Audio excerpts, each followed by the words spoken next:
Welcome to Obscure Chronicle, where history unfolds in the most unexpected and fascinating ways.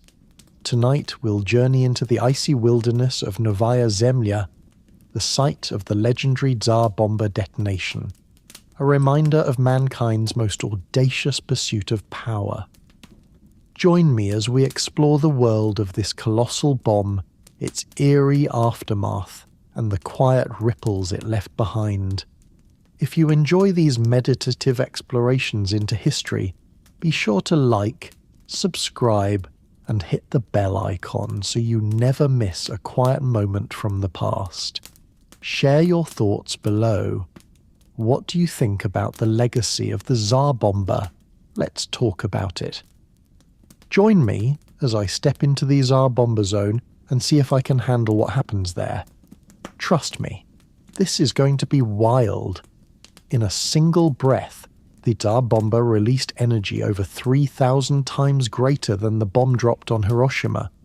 The flash was seen nearly 1,000 kilometers away, and if you were standing within 100 kilometers of it, you would have felt your bones vibrate and the sky itself recoil. They called it Kuzka's mother, a bomb too big to be used, a weapon not of war but of message. In 1961, the Soviets dropped it onto a desolate island in the Arctic Circle, not to destroy a city but to shake the earth itself. This was Novaya Zemlya, remote, frigid, and cursed with silence. Tonight we go there. To walk the Tsar Bomba zone is to tread on haunted ice. This isn't the kind of haunted filled with spirits or ghosts, but one where the land remembers. Radiation clings to the soil. Metal rusts where no human breath has echoed in decades. Entire ecosystems vanished in seconds. The people who once lived nearby, Nenet's reindeer herders, Arctic station workers and military guards, had their homes erased, their skies turned to ash. Even now the snow falls strangely here, and Geiger counters sometimes click when no one's looking. No one was supposed to survive here, and that's the point. The year was 1961. The Cold War's breath was hot and loud. The Soviets wanted the world to listen, not with words but with fire. Atop a modified Tu-95 bomber, the largest nuclear device ever constructed was carried like a sleeping god. Below it, Novaya Zemlya, a barren chain of islands swallowed by permafrost and secrecy. The Tsar Bomba was too big for war. It was a warning, a statement, a monster. The heat of its blast would have caused third-degree burns at 100 kilometers. Its shockwaves circled the Earth 3 times, but long before the detonation, strange things happened in the test zone. Animals disappeared. Ice cracked. Strange humming sounds were reported by outposts hundreds of kilometers away. Entire forests, it was said, simply flattened and never stood again. On October 30th, 1961, the silence shattered. The Tsar Bomba was released by parachute to give the bomber crew a chance to escape. And then, above the Arctic, a second sun bloomed. The fireball reached 10 kilometers into the sky. The mushroom cloud stretched over 60 kilometers tall. Entire villages had their windows shattered, not by wind, but by pressure waves traveling through the very ground. The island where it fell, Sukhoi-Nos, was scorched clean. Rock turned to glass. The air screamed, then fell quiet again. Birds didn't return, and deep beneath the earth, the old seismic recorders scratched and crackled, unsure if what they were feeling was a bomb or the end of time. What happened on that day was more than a test. It was the edge of human capability and of human madness. The Tsar Bomba was never meant to be dropped in war, but it left behind a zone where even time seems hesitant to pass. If this place made you shiver, let me know below. Have you ever wondered how close we came to turning this entire planet silent? Stay with me. In the next chapter, we'll see how life struggled to continue in the shadow of that impossible flash. The wind has quieted, the snow no longer bites, and here, in the hush of the test zone's breathless cold, you feel something stirring, not above, but below. Not in the trees, for there are none, not in the sky, for it remains blank and distant, but in the rock, in the crust of the earth itself. You crouch and press your palm to the permafrost. It is firm, ancient, but something inside it hums, a tremor, not of tectonic origin but memory. It is as though the ground remembers. This place is a monument not of stone but of absence. Nothing is marked here, no shrine, no plaque, but still the atmosphere is thick with reverence or fear. Even the fox, even the wind, even the sea, each keeps its distance. They have not forgotten. And as you look north, where the ridges rise toward the white horizon, you feel the weight of what once unfurled above them. A blossom of fire, petals the colour of ruin, reaching the edges of space. In the air you can almost hear the count. 3, 2, 1. The sky was a sheet of motionless grey. Overhead clouds hung like slabs of ash, barely shifting, silent as the grave. The wind had withdrawn, as if fearful of what was to come, and in the Arctic silence something monstrous gathered strength. They called it RDS 220. To the world it would be known simply as Tsar Bomba. The morning of October 30th, 1961, arrived without ceremony in the desolate region of Severny Island, a barren expanse in the Novaya Zemlya archipelago of northern Russia. It was a place nearly uninhabitable. Barren tundra stretched out like a frayed sheet, endless and indifferent. It was the end of the world, and yet something world-changing was about to occur. A Soviet Tu-95V bomber, stripped down and painted a blinding white to reflect the blast, rumbled over the horizon. Its shape was an unnatural thing in that primal landscape, an arrow of human will against nature. Inside, the crew was solemn. They knew the weight of what they carried. 27 tons. That was the weight of the bomb. The largest explosive ever built by human hands. Nearly 8 meters long, 2 meters wide, and held together with reinforced titanium and resolve. They had nicknamed it Kuzakina Mat, Kuzma's mother, a Russian idiom meaning, roughly, we'll show you what's what. This was more than a test. This was theatre. This was diplomacy through annihilation. The Cold War had become a game of displays, and the Soviet Union wanted to show that it could burn the world down brighter than anyone else. Nikita Khrushchev, then First Secretary, ordered the demonstration not as a strategic weapon but as a message. The target was not an enemy, but perception itself. Back in Moscow, scientists had pleaded, why this large? Why not scale it back? They had designed it to yield 100 megatons, but officials, nervous about fallout, halved the uranium reaction, bringing it down to a mere 50 megatons. Even still, that was over 3,000 times the force of the bomb that leveled Hiroshima. It didn't matter. It was enough. More than enough. You're standing on frozen rock. The earth beneath your feet is older than memory. You watch the bomber, a distant dot now, escorted by a smaller observation plane that would film the detonation. The bomb is equipped with a parachute the size of a 2-story house. It must fall slowly to allow the aircraft to retreat to a minimum safe distance, if one could even be called safe. 11:32 a.m., Moscow time. The bomb falls. At first, nothing. Then, sunlight, reborn. From 34,000 feet above the earth, Tsar Bomba erupted. It was like witnessing a god being born or perhaps dying. The flash was seen 1,000 kilometers away. Even pilots wearing darkened goggles were momentarily blinded.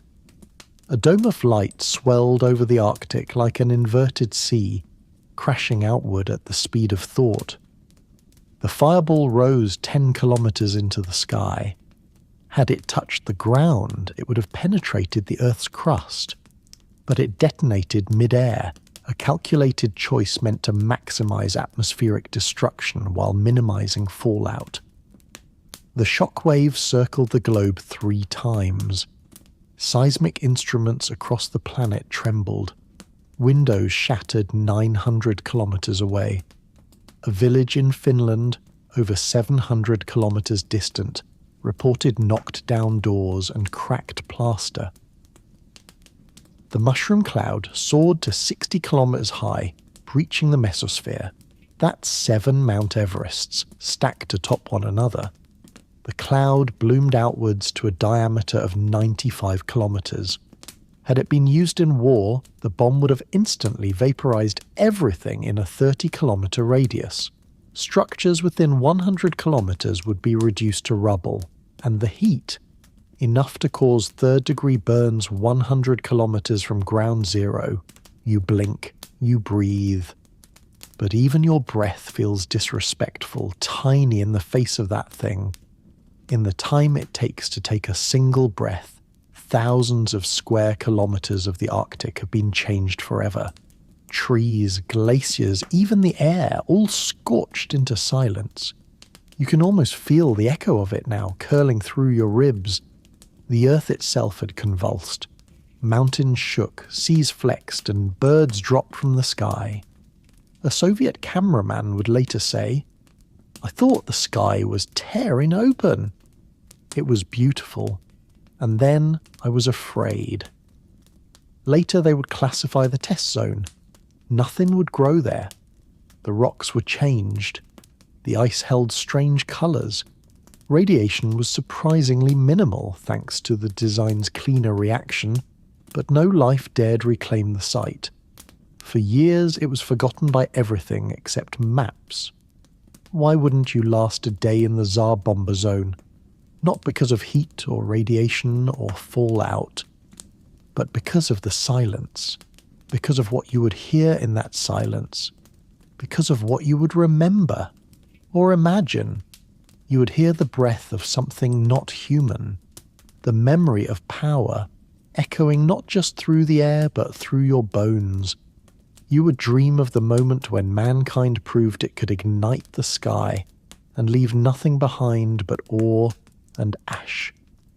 And you'd wonder, why? Was this the cost of security, of progress, or just the sound of a species whispering, "Look what I can do," into the abyss? The clouds settle. The bomber vanishes, the frost returns, the zone remains. Interlude. The whisper of fallout. Later, years later, scientists would walk this land again. Their instruments would hum quietly, registering gamma rays and isotopic ghosts, cesium-137, strontium-90, plutonium's distant cousins. The snow fell soft over broken stones.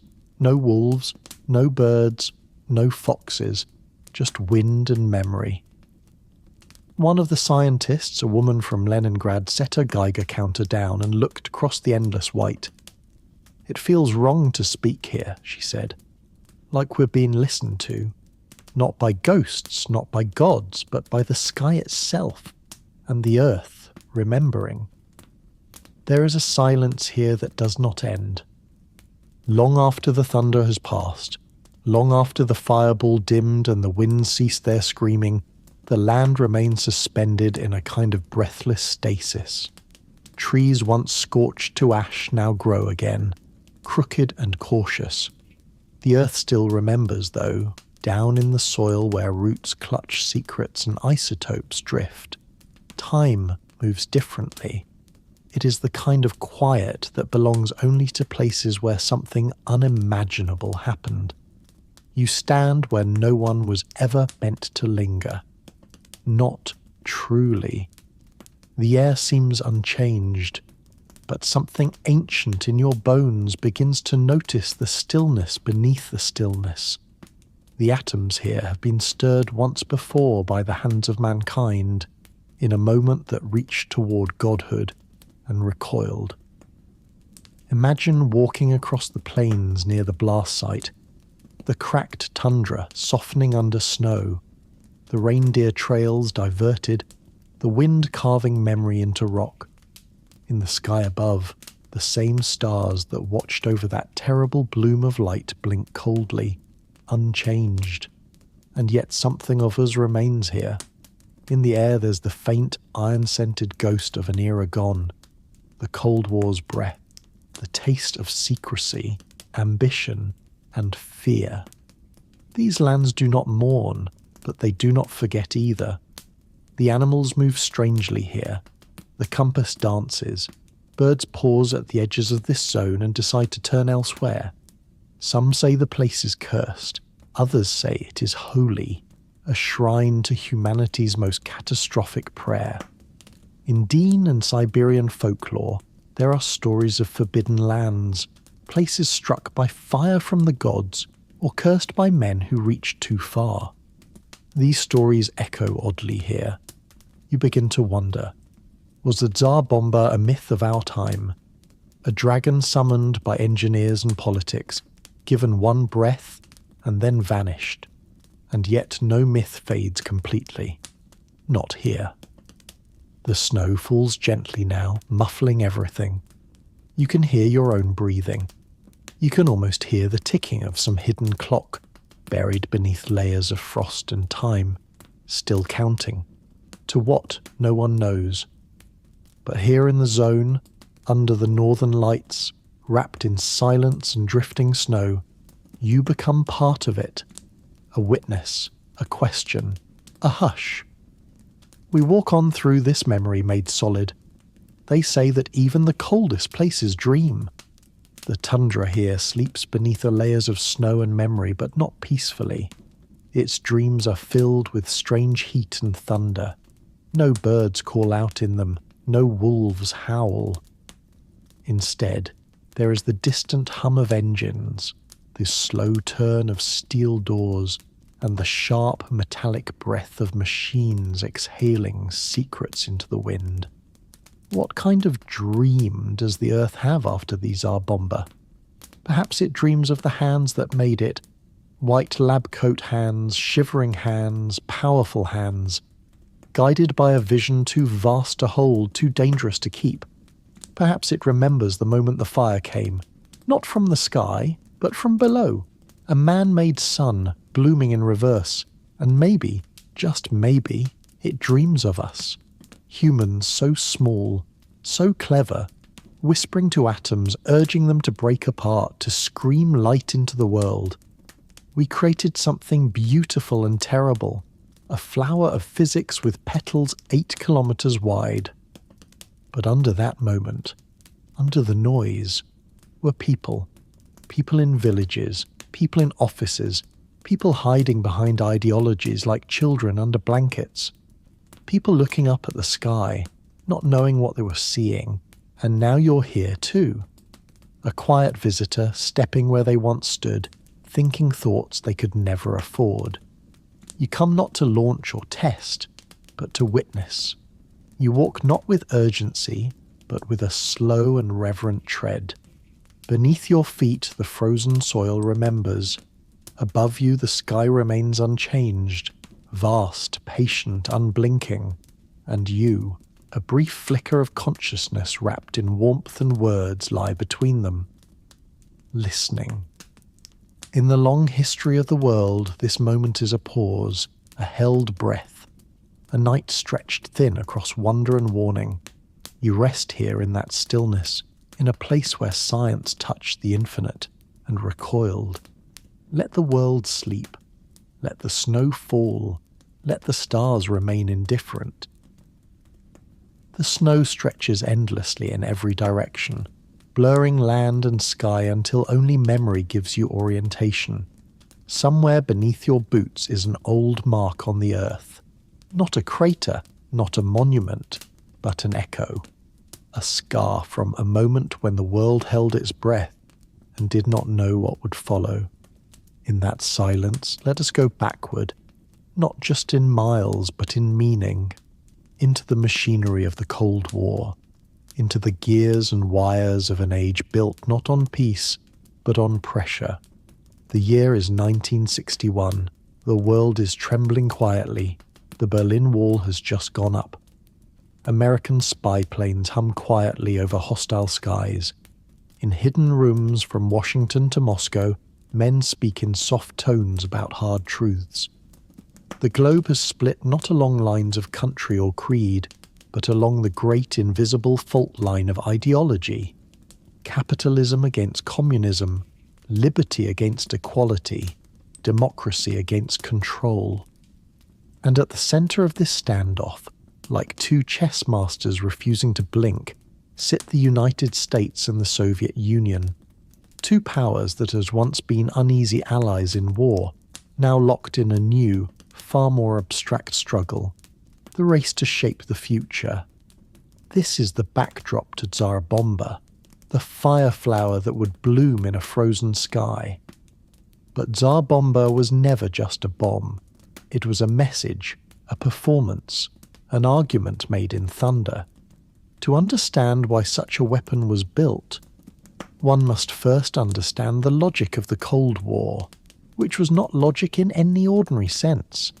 It was a time when fear was policy and spectacle was diplomacy. A time when the appearance of strength mattered more than its use, when seeming capable of total destruction was more valuable than actually destroying anything. Enter Nikita Khrushchev, Premier of the Soviet Union. Blunt, brilliant, often underestimated. A man who once took off his shoe and banged it on a table at the United Nations. A man of contradictions, both reformer and hardliner, both peacemaker and provocateur. To his Western counterparts, he appeared erratic. To his people, he was complex. But above all else, he was a man who understood the value of a symbol. In 1961, Khrushchev faced a delicate balance. At home, he needed to appear powerful to the Soviet people, a strong successor to Stalin, a protector of the revolution. Abroad, he needed to counter the growing confidence of the United States, which had not only surged ahead in nuclear capability, but had also recently attempted to oust communism from Cuba at the Bay of Pigs. He could not launch an attack. That would mean annihilation. He could not stay silent, and that would mean weakness. So he did what the Cold War always encouraged. He built something enormous, and then let the world see it. The Tsar Bomba, or RDS-220, as it was officially named, was designed to be the most powerful thermonuclear weapon ever created, and it succeeded.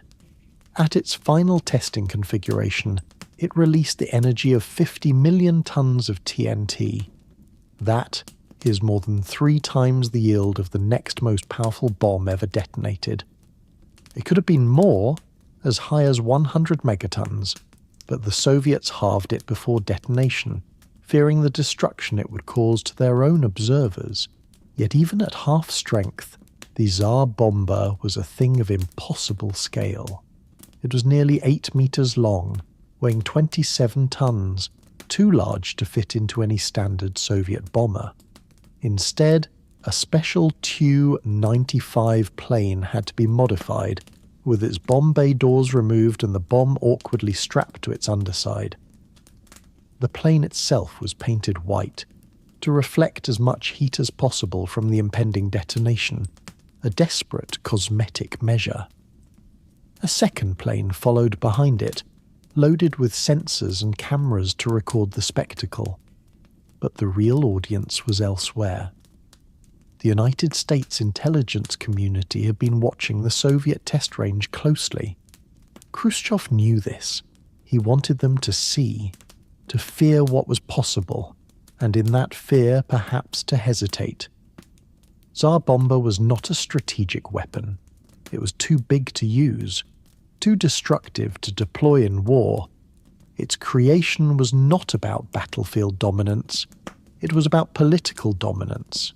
It was, in essence, a propaganda bomb. The Cold War did not run on gunpowder or steel. It ran on fear. Fear of invasion, fear of betrayal, fear of falling behind in the ceaseless race to dominate Earth, space, and mind. Every launch, every satellite, every explosion was a signal, not of military capacity, but of ideological supremacy. When the Soviets launched Sputnik in 1957, it sent the West into panic. Not because of the satellite's function, it merely beeped, but because of what it meant. If the Soviets could put a radio into orbit, could they also place a weapon there? Could they strike from space? And so, the Americans responded with Atlas rockets, with ICBMs, with Project Mercury. The Tsar Bomba was a continuation of this logic, a symbolic push forward in the arms race. But behind the grandeur of the explosion was a quieter truth. The bomb had almost no practical use. It was too big to carry, too slow to deliver, and too dangerous to handle. Its purpose was not to be dropped, but to be noticed. And it was. The fireball was 8 kilometers wide. The mushroom cloud rose over 60 kilometers into the atmosphere, higher than the edge of space. Windows shattered over 900 kilometers away. The shock waves circled the globe, not once, but 3 times. In the West, the test was greeted with a mixture of awe and alarm. Scientists marveled at the raw power. Governments reeled at the implications. Public discourse was shaken, briefly, by the idea that humans now possess the power to unmake cities, or continents, with the flick of a switch. But within the Soviet Union, it was a different kind of thunder. For Soviet citizens, the Tsar Bomba was both pride and threat. It was a reminder of their country's scientific might, yes, but also a signal that the brink was closer than ever, that the peace of their daily lives rested on the thinnest of balances, maintained not by trust, but by terror. The Cold War engine kept turning, and beneath it, people lived. They worked, they gardened, they taught their children multiplication tables, they read books and wrote letters and dreamed small dreams, all while the world spun atop a loaded chamber. You are here now, floating gently in that memory, not to judge it, not to justify it, only to witness. The fire has passed, the snow has returned, but somewhere in the silence the engine still hums. It is not made of gears or oil or wires, it is made of memory, and memory is the one thing that can never be disarmed. There are moments in history too loud to fully hear, moments so vast, so cataclysmic in scale, that the human mind cannot hold them all at once. Instead, we glance at them from the side, like looking at the sun reflected on water, softened, shimmering, half-dream. The Tsar Bomba is one of these, and yet, when the fire fades and the smoke uncoils into sky, what remains is not the blast, but the pause after it. The cold ground, the stillness, the sound of snow settling onto iron. It is here, in this long silence, that the truth begins to whisper. History is not only made in thunder, often it is made in restraint, in the decision not to press a button, in the absence of war, in the uneasy truce that stretches from decade to decade like an invisible thread. And you, gentle listener, are here now, lying in that stillness. Picture a Soviet pilot just hours before the flight. He eats boiled potatoes in a dim canteen. He buttons his flight suit with hands that tremble, not from fear, but from the weight of his task. He does not believe the bomb will be used again, but he cannot be sure. He thinks of his family, then turns the thought away. His job is not to feel. His job is to fly. Picture a mother in America, rocking her child to sleep in 1961. She hears the news on the radio, words like hydrogen and unprecedented yield, and they mean nothing and everything. She tucks the blanket tighter around her child, not because it will protect him from the world, but because she must do something. Picture now the tundra today, empty, white, quiet. No monument marks the spot. No plaque explains. The earth remembers in ways deeper than metal or marble. Radiation still hums in the rock. Particles drift where no eyes see. But above it, the wind sings a different song, not of fear, but of endurance. Of all the things born in the Cold War, it is the quiet that survives longest. Somewhere in the northern hemisphere, a child stares at the sky. It is 1961. The Cold War crackles across borders like unseen lightning. And yet, in this quiet village or distant city, maybe in Norway or Japan or Canada, the sky looks the same, broad, blue, utterly untroubled. The child, perhaps 6 or 7, leans on the windowsill, chin resting on folded arms. She doesn't know about geopolitics. She doesn't know the word deterrence or megaton or fallout. But she does know that the adults are more serious now.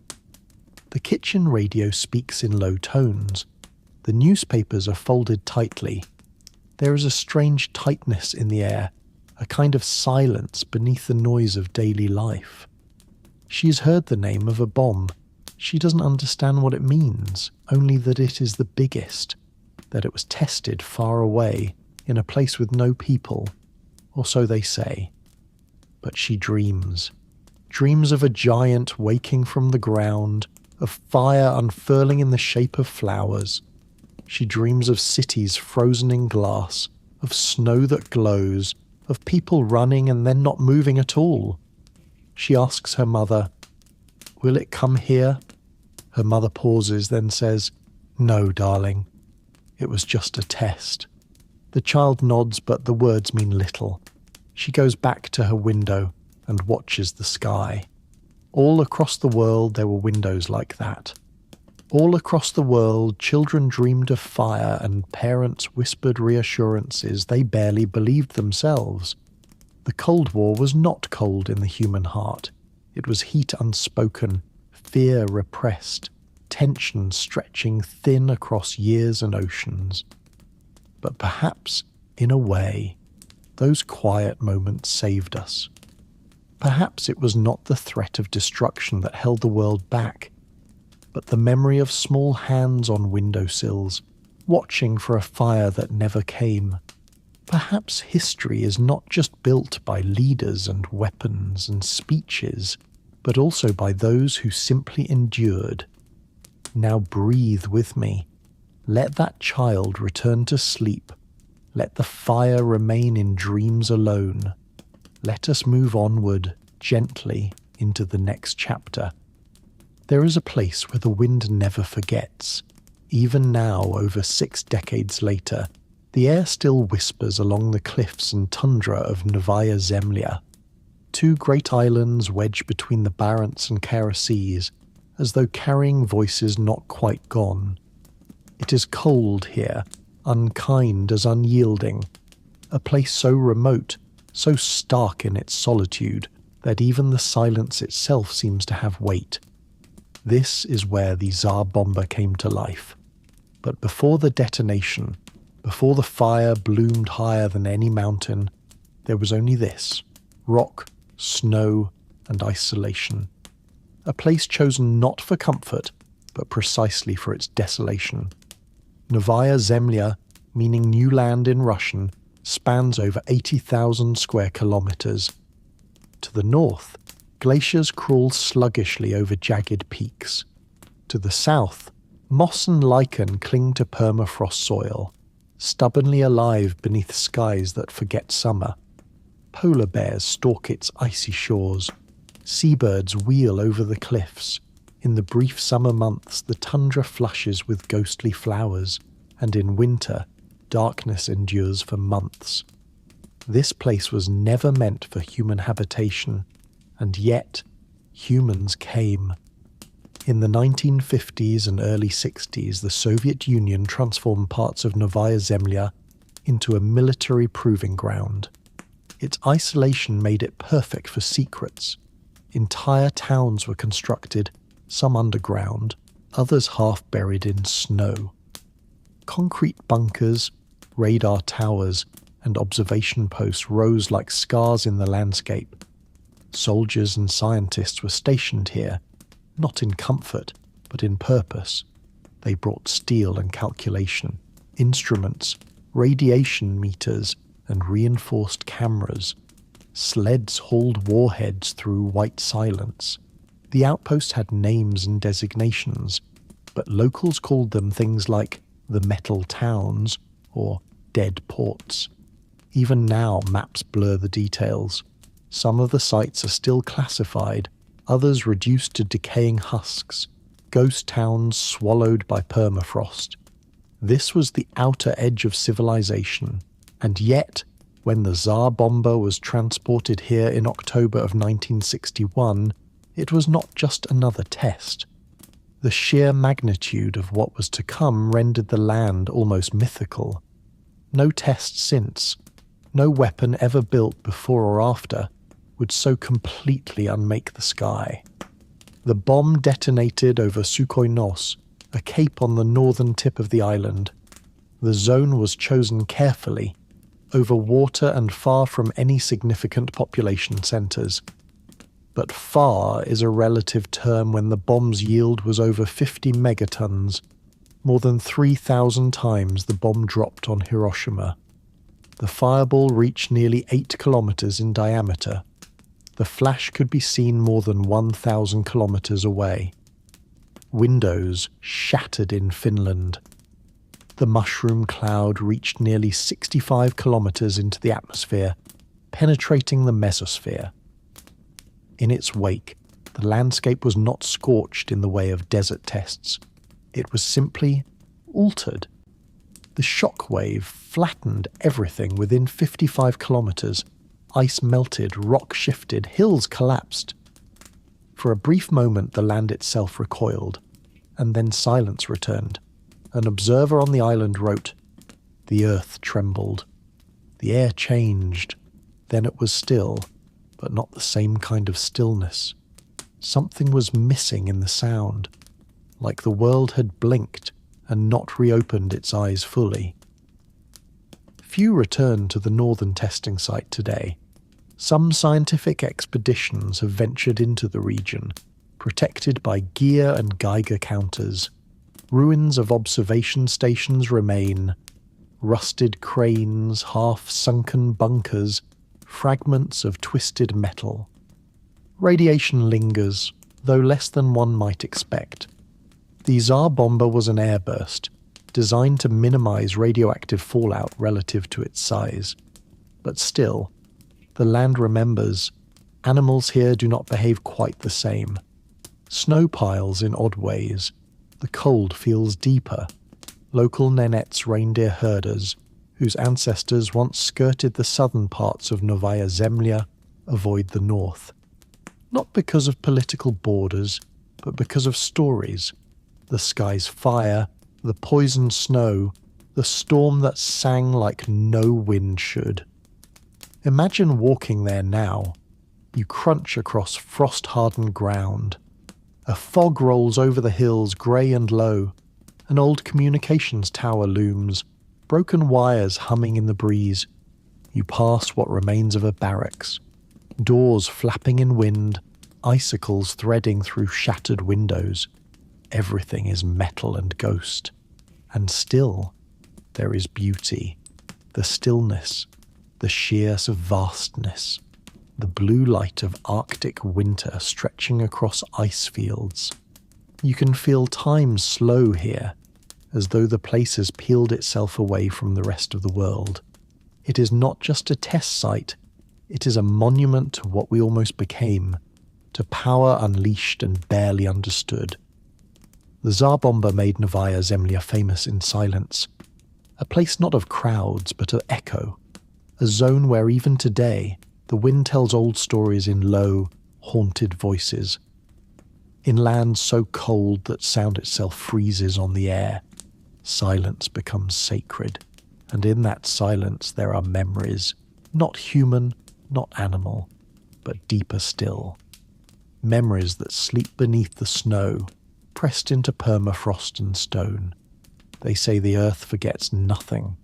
Somewhere beneath Novaya Zemlya, long past the boundaries of maps and beyond the reach of light, there lies a vein of memory carved not by centuries but by seconds, a scar made of heat and force, of such brilliance it outran its own echo. The Tsar Bomba was not just a machine of physics, it was a myth written in real time, a titan made not of bone or bronze but uranium and resolve, a name whispered across continents like a god with no temple. And every myth, even the modern ones, asks a question.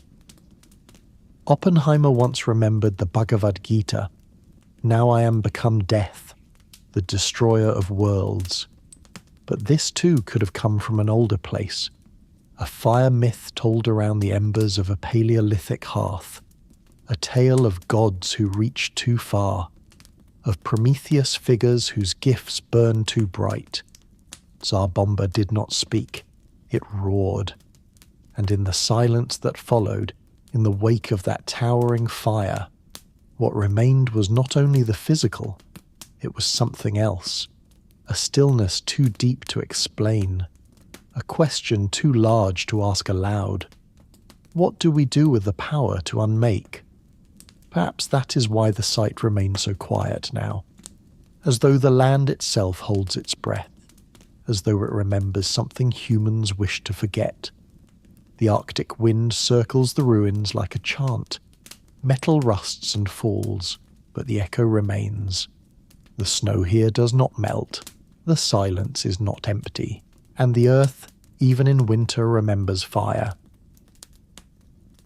They called it Kuskina Mat, Kuzma's mother, a Russian idiom roughly meaning, "we'll show you who's boss." But those inside the project knew its other name, AN-602, the theoretical ceiling of human-engineered catastrophe. In late 1961, inside snow-clad facilities of the Soviet Union's most secretive weapons labs, the design of the Tsar Bomba was finalized. To the outside world, it didn't yet exist. But to the men in white coats with furrowed brows and sleepless eyes, it loomed like a summoned phantom. These were not madmen, nor perhaps were they heroes. They were men caught in history's engine, physicists and engineers with names etched only faintly into the public record. Some had worked under Stalin, some had watched colleagues vanish to the Gulag, and now, under Khrushchev, they'd been given a new impossible directive: build something no one would ever dare match. They did not question the order. In the language of empire, obedience was safety. The design team, led by the brilliant nuclear physicist Andrei Sakharov, originally calculated a theoretical yield of 100 megatons, twice what would eventually be detonated, a bomb so large it would annihilate not only its target, but thought itself. Sakharov, later known as a human rights advocate and dissenter, began to realize what they were building. He referred to it later as an expression of absolute evil, but at the time, he worked. Ghost science is the art of creating what should not be created, of testing the untestable, and that is what the Tsar Bomba was. A weapon so powerful it was impossible to conduct a complete ground test. No country had the logistics, no range had the space, no scenario accounted for what might occur when you bring a miniature sun to Earth. They opted to scale it back. The final yield would be 50 megatons, and even that required extreme precautions. Half the energy would come from fusion. The rest was designed to avoid the fallout of a traditional fission-fueled third stage. The uranium tamper was replaced with lead, making it technically cleaner, but only in contrast to the apocalypse. The bomb itself was enormous, 8 meters long, nearly 3 meters in diameter, and over 27 tons in weight. It was painted white. Mysterious black stripes ran across its length like the markings of a shark. It required a specially modified Tupolev Tu-95V bomber to carry it, and even then, it barely fit. Accounts from soldiers and airmen remain few, but what survives is chilling. The crew of the plane trained for weeks on simulations. The bomb would be parachuted down to allow the plane a chance, a sliver of one, to escape the blast radius. It was never guaranteed. Inside a snowy hangar in Olenja Air Base, technicians in heavy gloves assembled the weapon by hand. Declassified reports speak of last-minute adjustments made under flickering electric lights. One bolt, too tight or too loose, could have altered the delivery sequence. One miscalculation, and the bomb could detonate early. There was tension, one anonymous engineer said years later. Not spoken aloud, but thick in the air. Everyone moved slowly. Even laughter felt wrong. Rumours swirled in the back corridors. Some whispered that Sakharov himself had asked for the test to be cancelled. Others said that Soviet command deliberately leaked intelligence to the US, knowing it would provoke fear, a strategy not of attack but intimidation. This was not an ordinary weapon. This was political theatre in a lab coat. When the final assembly was completed, the bomb was driven under escort to the airfield. The vehicle used was a massive flatbed truck surrounded by military guards. At every checkpoint, orders were verified with trembling hands. One wrong stop, one small fire, and the Arctic sky would have burned too soon. On the morning of October 30th, 1961, the sky was overcast. Snow scattered across the tarmac like powdered glass. The Tu-95V lumbered down the runway, burdened by its terrible cargo. Behind it, a second plane followed, an observer aircraft with sensors and cameras, piloted by men who were not told the full yield. They took off into silence. If you were there, in that control tower, or that test facility, or the flight crew aboard that bomber, would you have lasted a day? You'd wake in a bunk behind lead walls, eat bland protein loaves in a room with no windows, and listen for a signal that never came. You would watch men avoid eye contact. You would carry papers stamped completely secret, top secret, and sign your name to orders you didn't write. You'd feel the whir of gears warming up, see the frost gathering on the bomb's metal skin, hear the words spoken in clipped Russian, release at altitude 10,500 meters, detonation expected 4,000 meters above target. Your hands would tremble, the plane would lift, and you would know in your bones, that if anything goes wrong, your name would not be remembered. Only the crater, only the wind. There is a moment, just before any great creation is born, when those closest to its birth grow quiet. They will tell you it is calculation that builds bombs, that math is blind, that formulas do not blink. But that is only half the truth. The other half lies in the silence between calculations, the second before an equation is written.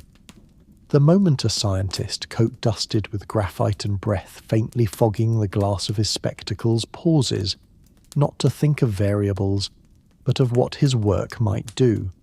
They do not speak of this aloud. But deep in the bunkers of our Zama 16, in the labs where the Tsar Bomba took shape, it lived, a quiet question behind every chalk mark. What are we building this for?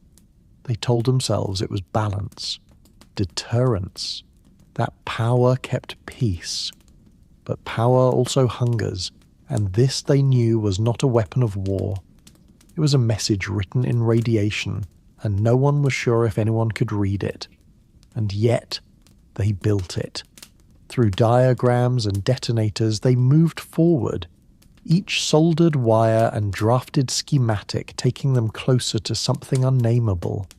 The steel chamber, the neutron initiators, the pressure shells, each part a sacred stone in a temple no one would worship in, only fear. What drives a mind to shape destruction so elegantly? Some say ambition, others survival. But those who were there, in the hush of that laboratory, might tell you it was something stranger. A spell of logic cast too far, a path of science walked into shadow, until even reason began to echo with something ancient. What if we shouldn't have? But by then, it was too late. The device had a name, a plane had been modified, a date had been set, and all they could do was wait. In the hangars, the great casing slept. It was shaped like a monument and weighted like judgment. 8 meters long, almost 30 tons in mass. At rest, it looked inert, like some ancient relic unearthed from the belly of time. Smooth, silent, strangely serene. Men moved around it carefully as though afraid it might wake. They painted it black with white stripes, not out of necessity but symbolism. In design meetings it had no name, only a designation. But on the floor they called it casually, as if to avoid fear, Kuzkina Mat, Mother Kuzka. A joke, a euphemism, a code. The truth was heavier than the casing, because what lay inside it was not just uranium, not just lithium or plutonium, not merely lenses or detonators. It was the harvest of equations bred in fear, fed by politics, and wrapped in the dream of overwhelming power. And power does not sleep easily. Some whispered that to stand near it too long left a buzzing in the ears, that even before the core was inserted, something about it felt alive. Not living, no, but not dead either. As if the shell remembered what it had been shaped to do. A bomb so vast that it made other bombs look like lanterns. And still. The technicians touched it gently. They checked the welds, ran their gloved fingers along the curve of the nose cone, peered inside vents, each one left with their clipboard marked and their shoulders drawn tight. They had worked with fire before, but never with myth. They knew, somewhere in their gut, beyond all the theory and measurements, that this was no longer just science. This was a question thrown at the sky, and the sky would answer soon. There is a weight that equations cannot carry. In those dim-lit bunkers and frost-bitten labs, the calculations ran like rivers, branching through reams of data, spiraling into simulations, converging on yield projections and shock radius charts. The science was precise. The machinery obeyed. But what lingered outside the ink and graphite was doubt. Because the men building the largest bomb in human history were not monsters. They were physicists, engineers, drafters of blueprints and orbital trajectories. Many had read poetry, some whispered prayers, others said nothing at all. Each had a reason to stay silent. One designed the fuse array and could not sleep the week before the test. He had built something perfect, and it terrified him. Another reviewed atmospheric fallout scenarios until his eyes blurred. He imagined birds falling from the sky hundreds of kilometers away. He imagined his own lungs years later, and still the project moved forward, with handshakes, protocols, and tightly sealed silos. Because momentum has its own gravity. Once set in motion, a weapon like this becomes more than steel. It becomes inevitability. So they wrote reports, sent wires, and packed the device. They said, "This is deterrence." They said, This is a message to the West, they said. This will not be repeated. And in quiet corners of their minds, in the minutes before sleep when the noise of machinery finally stopped, some asked, what if this was the closest we'd ever come to speaking with gods? And what if the gods are deaf? There was no sound at first, not one that could reach human ears, only the flash, that ancient white eye staring wide open over the polar ice. And then the pulse began. Not the shock wave that shattered glass 900 kilometres away, nor the heat that scorched paint off houses on far islands. That had already come and gone. What remained was slower, quieter, heavier, a pulse with no heart. It was fallout, a snow that does not melt, a fog that does not lift, invisible, tasteless, silent, and yet alive in ways that defy the senses. In the wake of the Tsar Bomba's detonation on October the 30th, 1961, a column of ash and debris rose into the sky nearly 65 kilometres tall. Clouds formed rings around its trunk, frozen with frost and irradiated minerals. Inside that column, fused soil from the Arctic ground mingled with weaponized isotopes, cesium-137, iodine-131, strontium-90, now unbound from matter and eager to drift. The bomb was detonated at an altitude of 4,000 meters, minimizing the worst fallout. The designers, notably Andrei Sakharov and his team, had deliberately chosen an airburst to limit radioactive residue. Had it been a ground burst, Novaya Zemlya may have become permanently uninhabitable, but less does not mean harmless. Winds carried the fallout eastward, over the Ural Mountains, into the taiga, through invisible jet streams that circled the earth. Geiger counters in Scandinavia ticked up. Instruments in Japan noted a rise.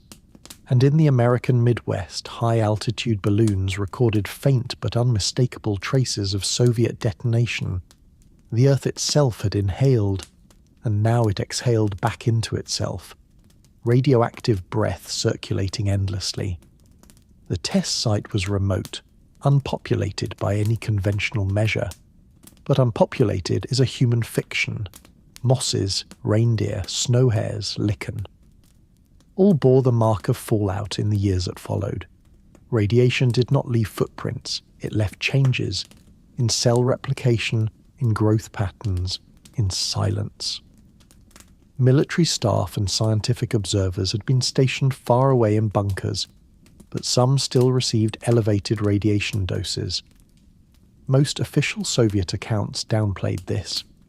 A few internal reports suggested unexpected exposure levels and equipment failure. Details remain buried beneath declassified fragments. Those who worked with contaminated materials, collecting samples, retrieving measurement instruments, rarely spoke publicly. But in later years, some hinted at illnesses that came on early, without clear cause. Cancers, blood disorders, fatigue that never lifted. They weren't the only ones. Reports from nearby Nenets communities, even if unofficial, spoke of ill winds and sky sickness during the season following the detonation. Soviet authorities dismissed such claims as superstition. Still, stories persist. Radioactive weather fallout behaves strangely in the Arctic. It sinks into permafrost and locks itself in ice, but it also rides water in rivers, snowmelt, and rain. In the year following the test, observers recorded elevated radiation levels in Arctic foxes and fish, and even reindeer meat tested downstream. The readings weren't catastrophic, but they were traceable. The signature matched the detonation, a fingerprint of man on the weather. There were accounts of snowfall in the weeks after the blast that carried a faint sheen. Not glowing, not dramatic, but just wrong. In 1962, the Soviet Union resumed underground tests, partly to avoid further fallout. But the Tsar Bomba had already left a mark in the clouds. The soil remembers. Today, radiation in Novaya Zemlya is monitored, mostly for military purposes. The area remains a restricted zone, part of the Russian Northern Fleet's test range. But even decades later, satellite surveys and independent environmental missions found persistent isotopic remnants. These are not in levels that endanger global populations. They are, however, evidence of how long fallout lingers. Cesium-137, for instance, has a half-life of 30 years. Strontium-90, also 28 to 30 years. This means that even now, over 60 years later, nearly a quarter of the original radioactive material could still be present, albeit in highly dispersed concentrations. Trees grown in nearby zones sometimes show anomalies in growth rings. Some lichens in surrounding rocks absorb and hold radioactive particles. These findings are not apocalyptic, but they are reminders. The Earth has memory, etched not in words, but in isotopes. Fallout without fire. Interestingly, the Tsar Bomba, at 50 megatons, was designed to be 100 megatons, but the designers chose to sheath the fusion stages with lead instead of uranium-238, which dramatically reduced the fallout. This was not mercy, it was a calculation. Had the uranium tamper been used, the yield would have doubled, and the bomb would have become a dirty bomb of unprecedented scale, releasing untold quantities of radioactive fallout into the stratosphere. The scientists knew this, Khrushchev too. It's said that even the bravest generals feared what such a device might mean. And so the Tsar Bomba, terrifying as it was, became a symbol of restraint, as strange as that may sound. It was not the dirtiest. It was not the deadliest in fallout. But it was the brightest warning ever sent into the sky. Endless half-lives. To speak of fallout is to speak of time. Long after the bomb's fire faded and long after its mushroom cloud dissipated into blue, its breath remained, sinking into rock, drifting in snow, nesting in riverbeds. It moved at the speed of wind. It lived in silence. And it taught a lesson not through pain, but through persistence. Modern weapons today are more efficient, cleaner, smaller, more surgical. But the Tsar Bomba remains unmatched in scale. It is not a practical weapon. It is a monument to overreach, a frozen echo waiting in the soil. End of chapter. Reflection. The sleep beneath snow. And now night settles over the Arctic once more. The stars above Novaya Zemlya shimmer like they always have. The ice creaks. The wind moves snow across abandoned steel towers, and somewhere, beneath meters of permafrost, particles hum softly. They will be there long after we're gone. The fallout does not roar. It does not scream. It simply is, and in that it becomes a kind of ghost, quiet, watchful, infinitely patient. We do not see it, but the earth remembers. I sit now, far from Novaya Zemlya, yet the wind that moves outside my window could be the same. The wind has no master. It moves freely, loops through sky and over oceans, brushes treetops and mountain crests. It carries seeds. It carries whispers. And sometimes it carries memories that were never meant to travel. In the aftermath of the bomb, the fallout rode the wind like a passenger with no destination. Scientists tried to chart its path. With weather balloons, jet stream data, and isotopic markers, they followed the ghost across hemispheres. They gave it numbers, charts, equations.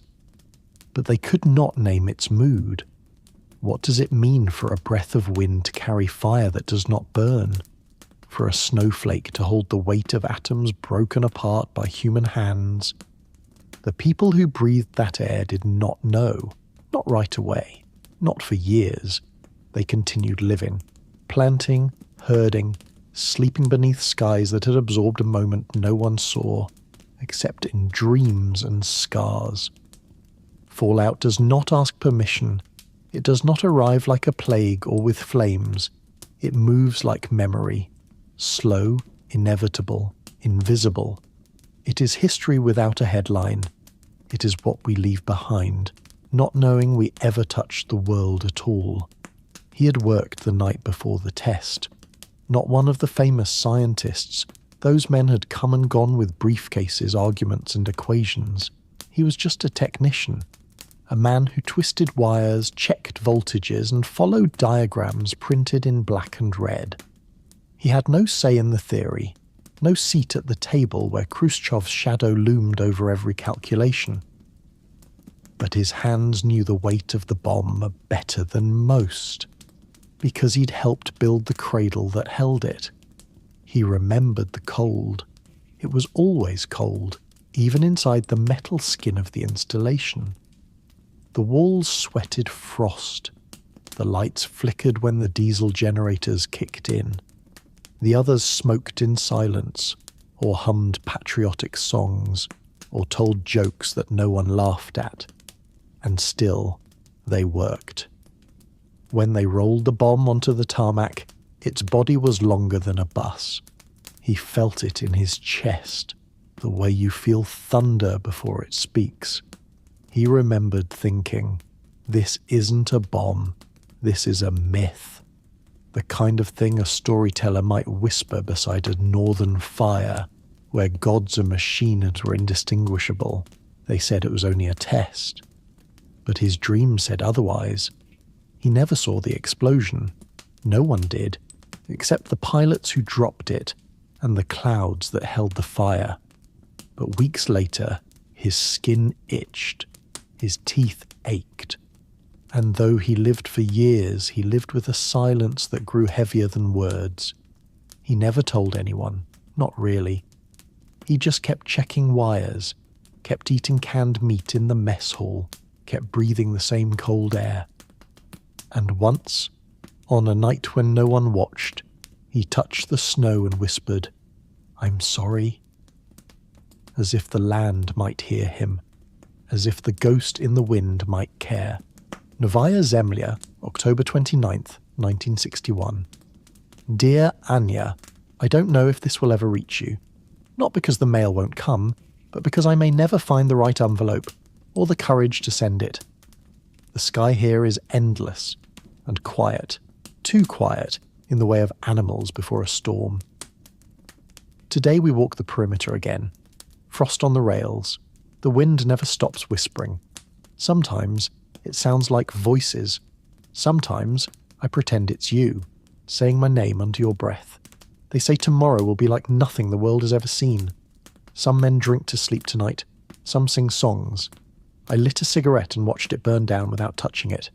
You'd ask me, "What are you building, Misha?" And I'd tell you, "Just wires, Anya, wires and switches." But that's not true. We are building thunder. Do you remember the summer we swam in the Volga? The light through the reeds, the taste of apricots still warm from your hands. There are no apricots here. No trees, just stone and snow and steel. They tell us it's necessary, that this will keep us safe, that this will prove our strength. But strength feels cold sometimes. Cold like the steel casing of the device they loaded today. Its skin was smooth, almost elegant, as if beauty could bloom from silence and uranium. A man coughed blood in the barracks last week.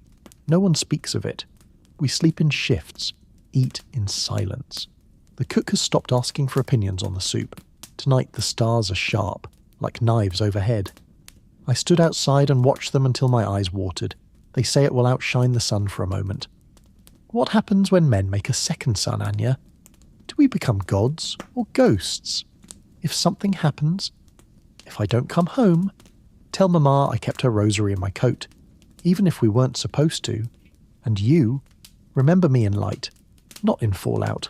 Love always, M. The explosion of Tsar Bomba on October the 30th, 1961, reverberated through the world in ways both immediate and lasting. Its detonation marked not only a monumental scientific achievement for the Soviet Union, but also an act that sent ripples of terror and awe across the globe.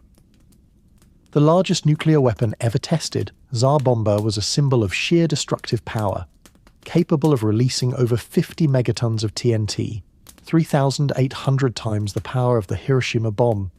Its detonation was as much a theatrical display of political strength as it was a scientific statement. As the test unfolded in the isolated wastelands of Novaya Zemlya, the world beyond the Arctic Circle was gripped by a spectacle unlike anything seen before. The shockwave across the globe. On the morning of October the 30th, Soviet engineers and soldiers were prepared for the unthinkable. A detonation of the bomb that would create a mushroom cloud more than 64 kilometers, about 40 miles high, the highest ever recorded. But what most did not anticipate was the global reverberations that followed. The shockwave generated by the explosion travelled outward at such a speed that it circled the Earth 3 times, making it detectable by seismographs across continents. For those in distant countries, the effects of Tsar Bomba were less a spectacle and more a tremor in the very fabric of reality. In Europe, the shockwave rattled windows, sending ripples through the media and across political discourse. Scientists observed seismic shifts that would normally be associated with an earthquake, and for a brief moment, there was an eerie global silence before the sheer weight of what had occurred set in. A mushroom cloud and the sky alight. The most immediate visual impact of Tsar Bomba was the enormous mushroom cloud that rose into the sky, its base expanding miles across the horizon, like the opening of a door to some forbidden dimension. The explosion was so massive that even the pilots of the aircraft responsible for the test could feel the heat of the blast, despite being 45 kilometers, 28 miles, away from the epicenter. According to eyewitness accounts, the pilots described feeling as though their planes had been bathed in the glow of the sun itself.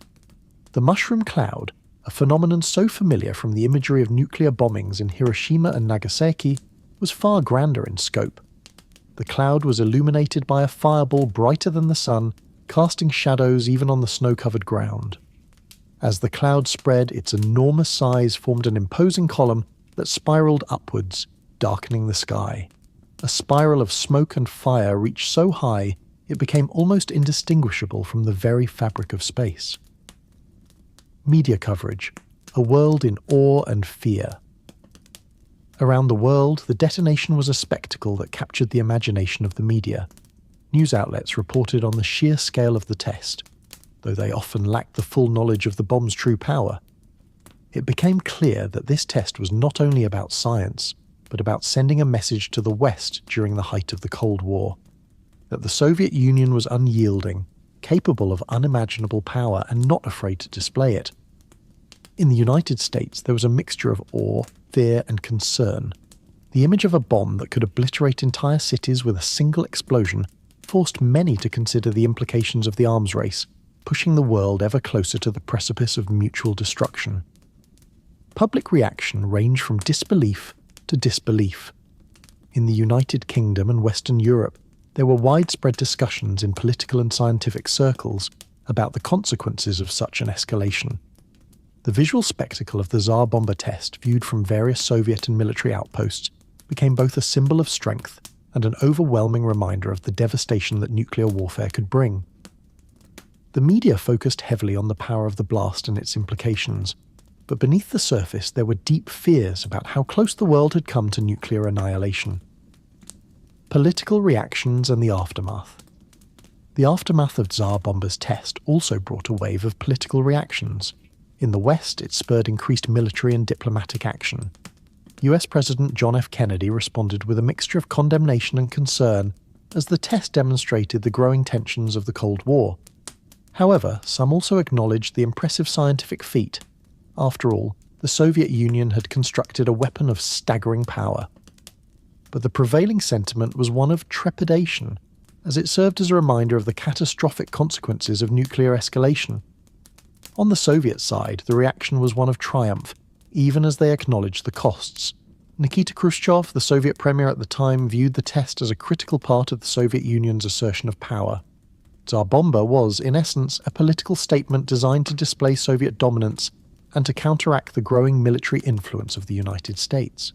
Yet, even Khrushchev recognized that such a bomb, so massive and unwieldy, had little practical military application. It was a weapon of peace, he claimed, in that it would deter any potential adversary by showcasing the sheer scale of the Soviet Union's nuclear might. The lingering legacy over time, Tsar Bomba became a symbol of the Cold War's terrifying arms race, a weapon whose power exceeded practical necessity. In the years that followed, global efforts to limit nuclear testing through treaties such as the Partial Test Ban Treaty, 1963, gradually brought an end to such excessive and destabilizing tests. However, the Tsar Bomba remained an unforgettable reminder of the destructive capacity that nations wielded at the height of the Cold War. The visual spectacle of the Tsar Bomba, with its impossibly large cloud and the fiery afterglow that haunted the sky, became an indelible image. Its explosive power was not just a scientific feat, but also a somber omen of how the pursuit of weapons could distort the very fabric of society. For years, governments would seek to suppress the footage and photographs of Tsar Bomba, hiding the terrifying beauty of the test and the overwhelming sense of foreboding it inspired. Today, those very images continue to circulate as a chilling reminder of the past. The explosion of the Tsar Bomba still stands as a monument to nuclear power, a reminder of what happens when human ambition collides with the destructive force of nature. There's an eerie stillness that follows every great eruption, a quiet that blankets the world in its wake, as if even the Earth itself is holding its breath. When Tsar Bomba detonated, the explosion was so immense, its shockwaves so far-reaching, that it was as if time itself had briefly paused. And yet, while the bomb's destructive force reverberated across continents, the aftermath carried with it a deep silence that felt almost unnatural. In the days following the test, there were those who would speak of the aftermath with a sense of disbelief. The fireball had risen into the stratosphere, igniting the sky, and for a fleeting moment, the world had been reminded of how fragile humanity's existence was. It was said that some sailors, stationed hundreds of miles from the blast zone, thought they were witnessing a rising sun, unaware that it was the fireball from a weapon of unimaginable power.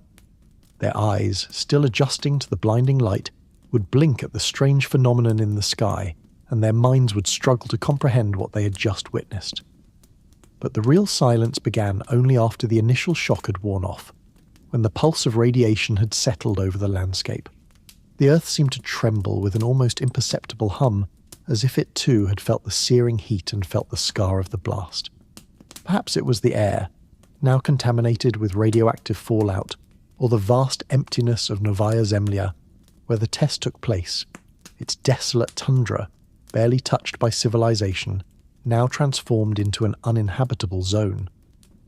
The scientists who had watched the test unfold had no real frame of reference for what they had just seen. Could they too sense the quietness, the weight of history that had just been written in a single, blinding flash of light? Even the landscape seemed to reverberate with a different energy. Before Tsar Bomba, Novaya Zemlya had been a place of isolation, but not a place of total desolation. Yet after the test, it felt as if a heavy veil had descended. In the years that followed, the barren land would serve as a quiet monument to the Cold War's terrible possibilities. The buildings that had once housed soldiers and scientists now lay abandoned, as though time itself had erased them from memory.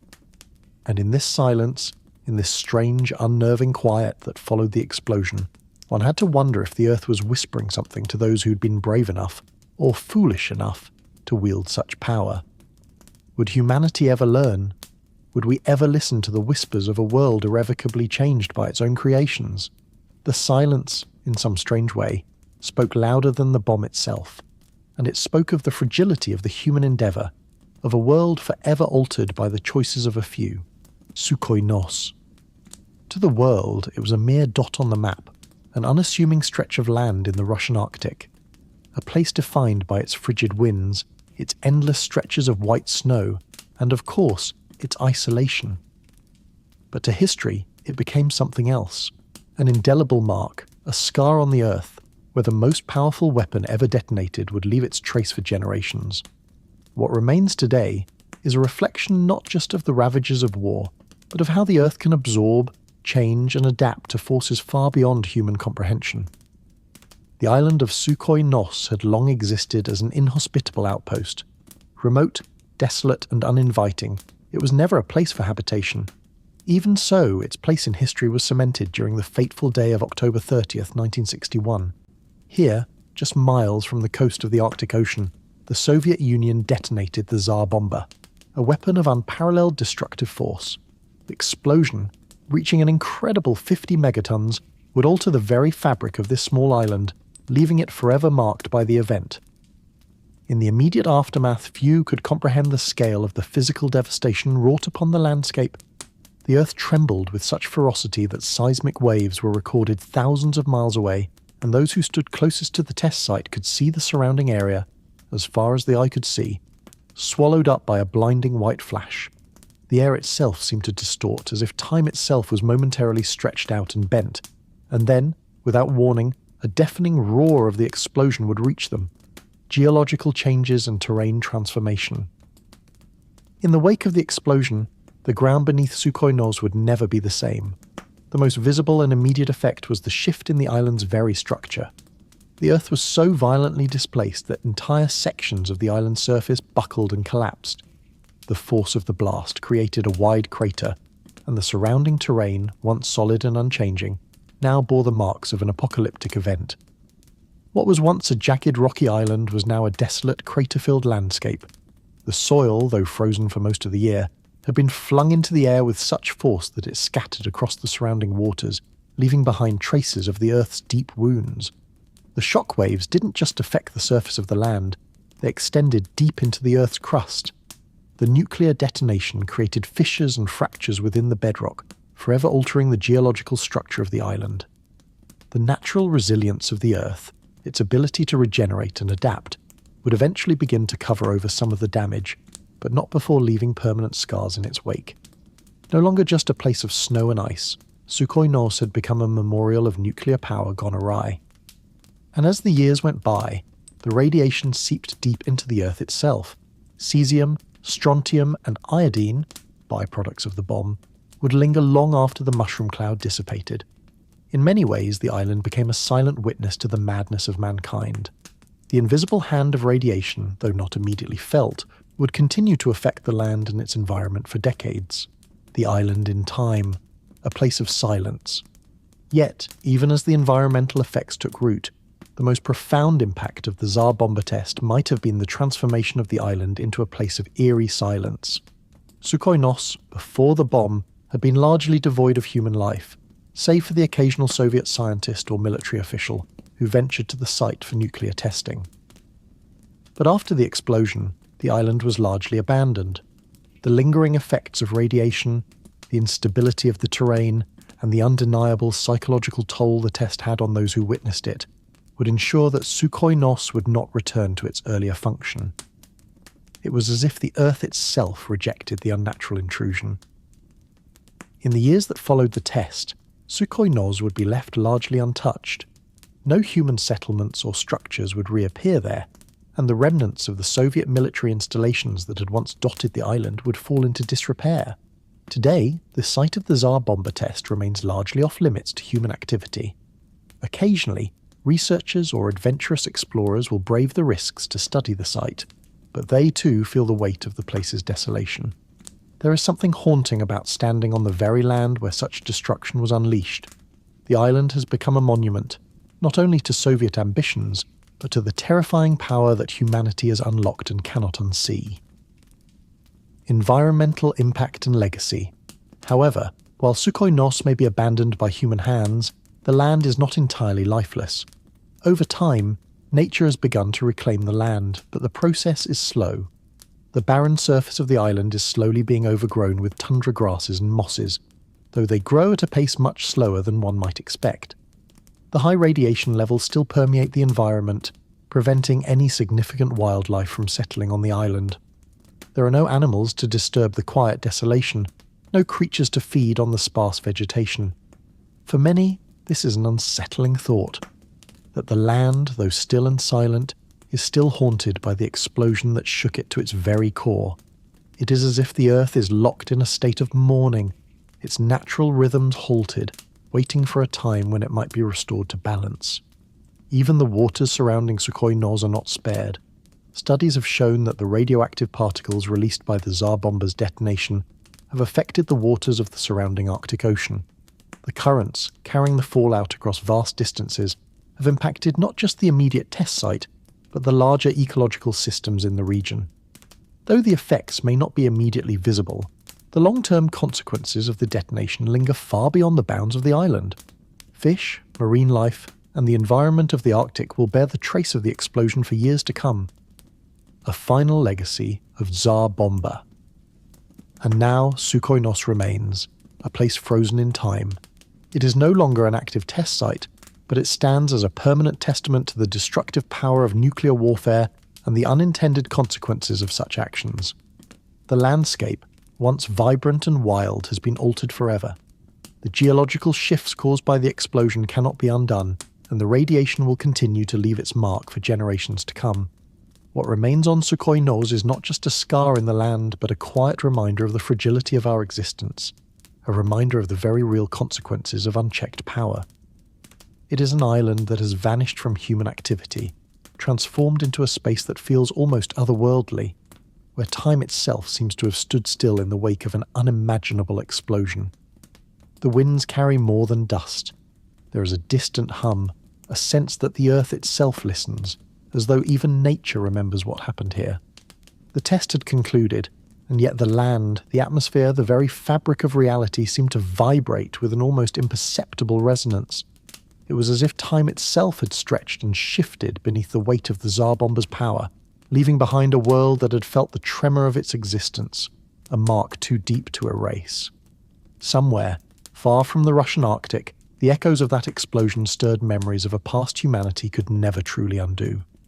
In the quiet solitude of the wilderness, where the trees and the winds still whispered, there was no grand spectacle, no media frenzy, no political speeches, only the silent understanding of the land, an understanding that some things, though momentary, remain forever imprinted.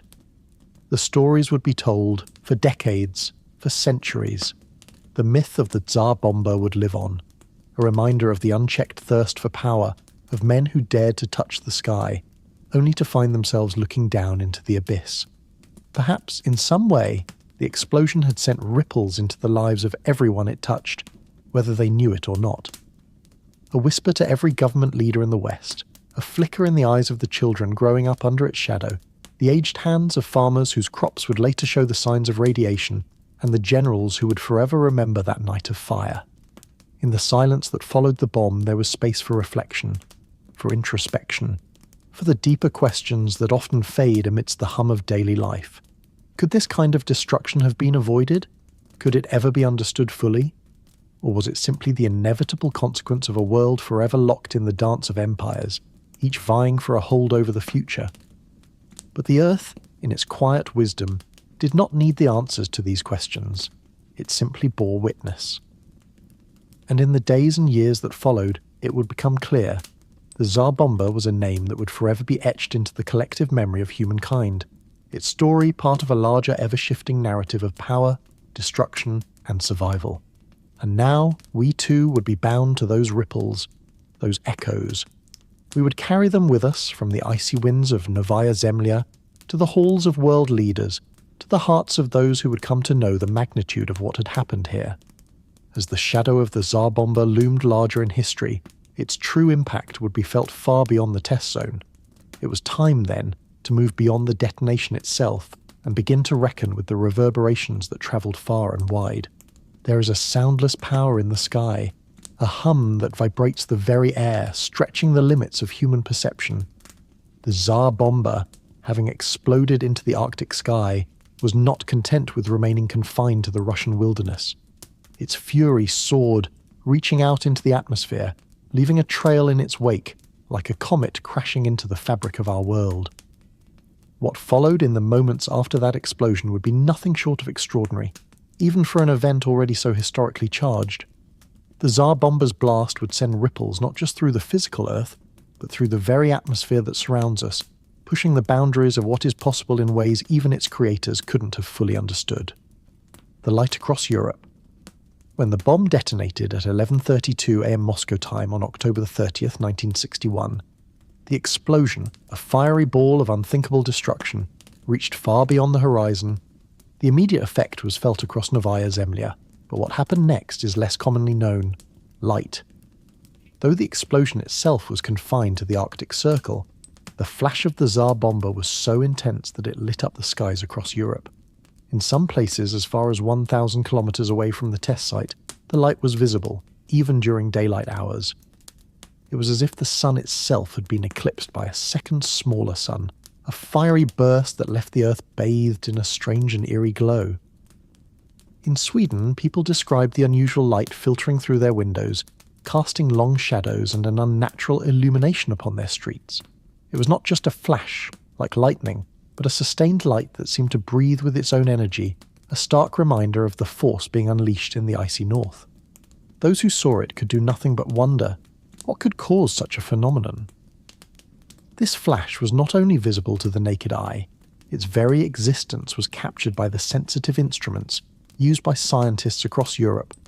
From Finland to Norway, the light was recorded by high-altitude instruments, tracking the surge of energy that emanated from the bomb, travelling at incredible speed. The light was a testament to the vast energy contained within the Tsar Bomba, and yet it was only one part of the story.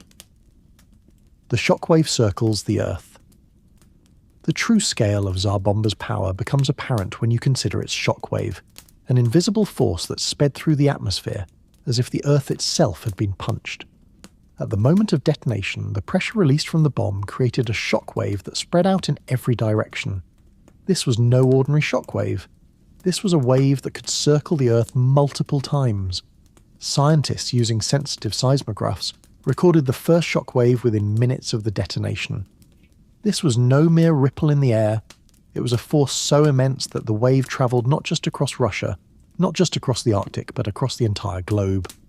The shockwave from the Tsar Bomba was so powerful that it travelled through the atmosphere, reaching as far as the other side of the Earth, where it would be recorded by seismographs as far away as the United States, Europe and Asia.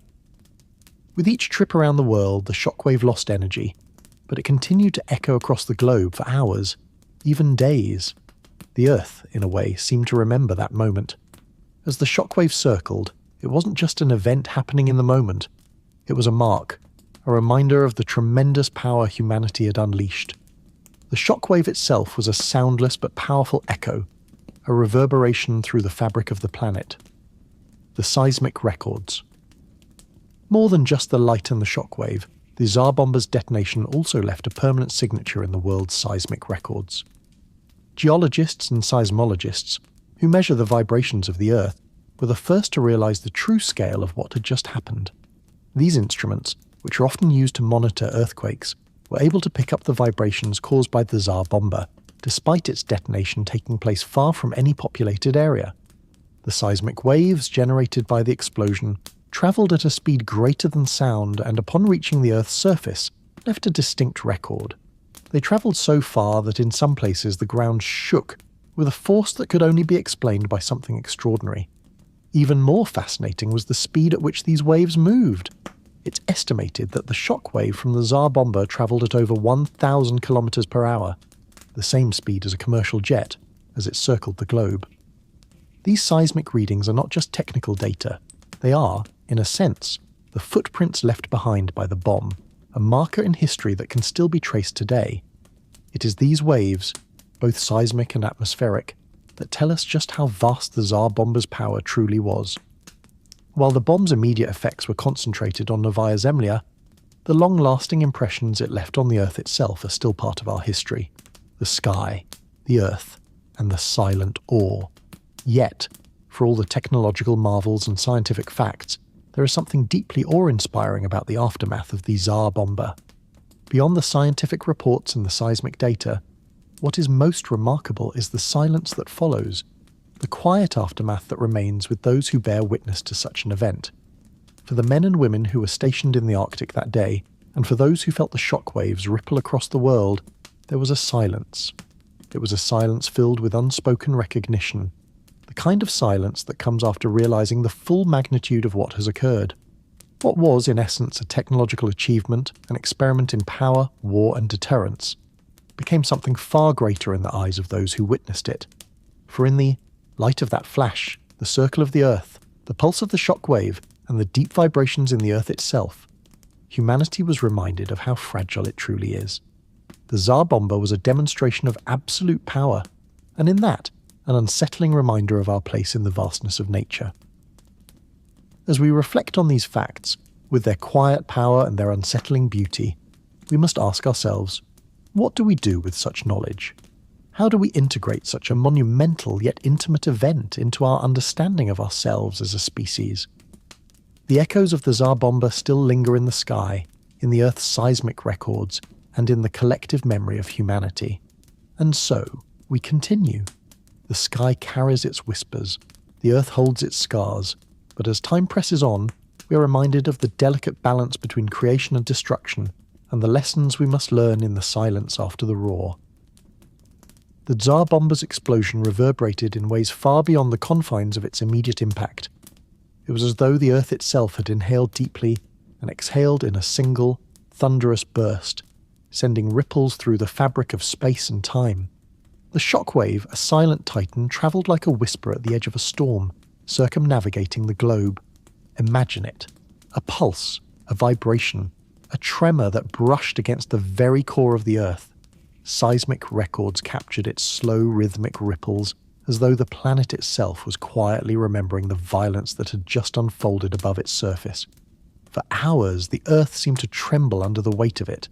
Not in fear, but in an uncanny awareness. An awareness that, for a brief moment, the scale of human power could rival the forces of nature itself. The pulse of the bomb, like the breath of a living creature, passed through every continent, unnoticed by most but deeply felt by the planet. The atmosphere, the oceans, and the very land hummed in response. It is this silence that speaks volumes, a silence that echoes across the heavens, across the vast oceans and deserts, and even beneath the surface of the planet. The stillness in the wake of Tsar Bomba's detonation is not simply the absence of sound, but a reminder of our own smallness in the face of such monumental forces. Just as the shockwave circled the globe, so too do the questions linger in the quiet. The echo of that moment continues to hang in the air, much like the shadows that linger just before the dawn, present, subtle, but impossible to ignore. The Tsar Bomba, officially known as the AN-602, was not simply a nuclear bomb, it was an overwhelming statement of power.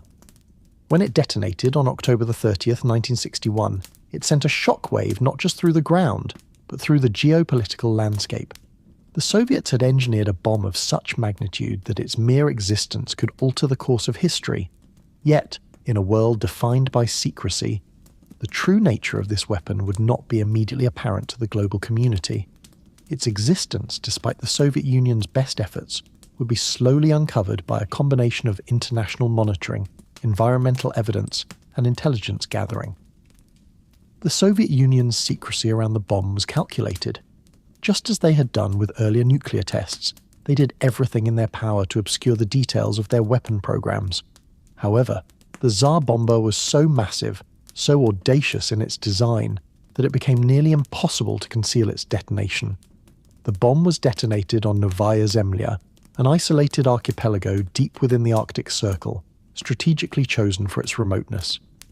This desolate part of the world was perfect for conducting such a massive test, without risking the safety of civilians.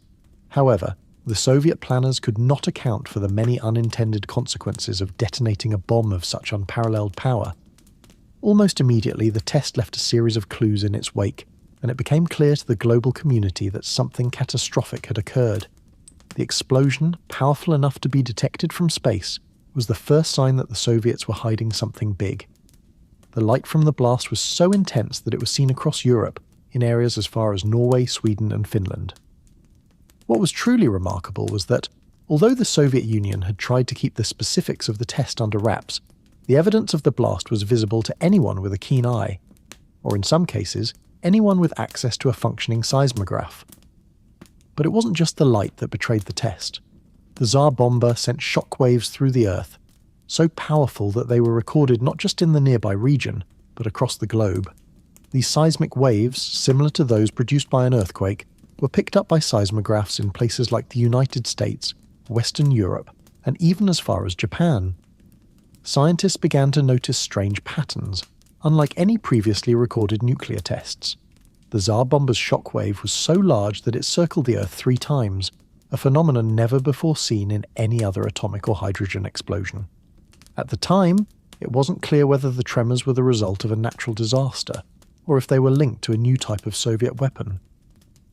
There were conflicting reports from different intelligence agencies around the world, and skepticism ran high. After all, the Soviets had been silent about the nature of the test, and the information that trickled out of Moscow had to be carefully analysed. Some intelligence reports initially downplayed the possibility that the Soviets had created a bomb of such magnitude, arguing instead that it was a new form of conventional weapon or an environmental anomaly. However, the evidence could not be ignored for long. The sheer scale of the shockwaves generated by the Tsar Bomba became undeniable. Seismographs across the globe began to register the same patterns, and the scientific community, initially uncertain, began to connect the dots. Governments, from the United States to Western Europe, started to piece together what had happened: a massive Soviet nuclear test, far more powerful than anything anyone had previously thought possible. As the world watched and speculated, the Soviet Union found itself in an increasingly difficult position. Despite their attempts to suppress the information, they were now dealing with a situation where the international community, and especially Western intelligence agencies, knew they had detonated something of unprecedented magnitude.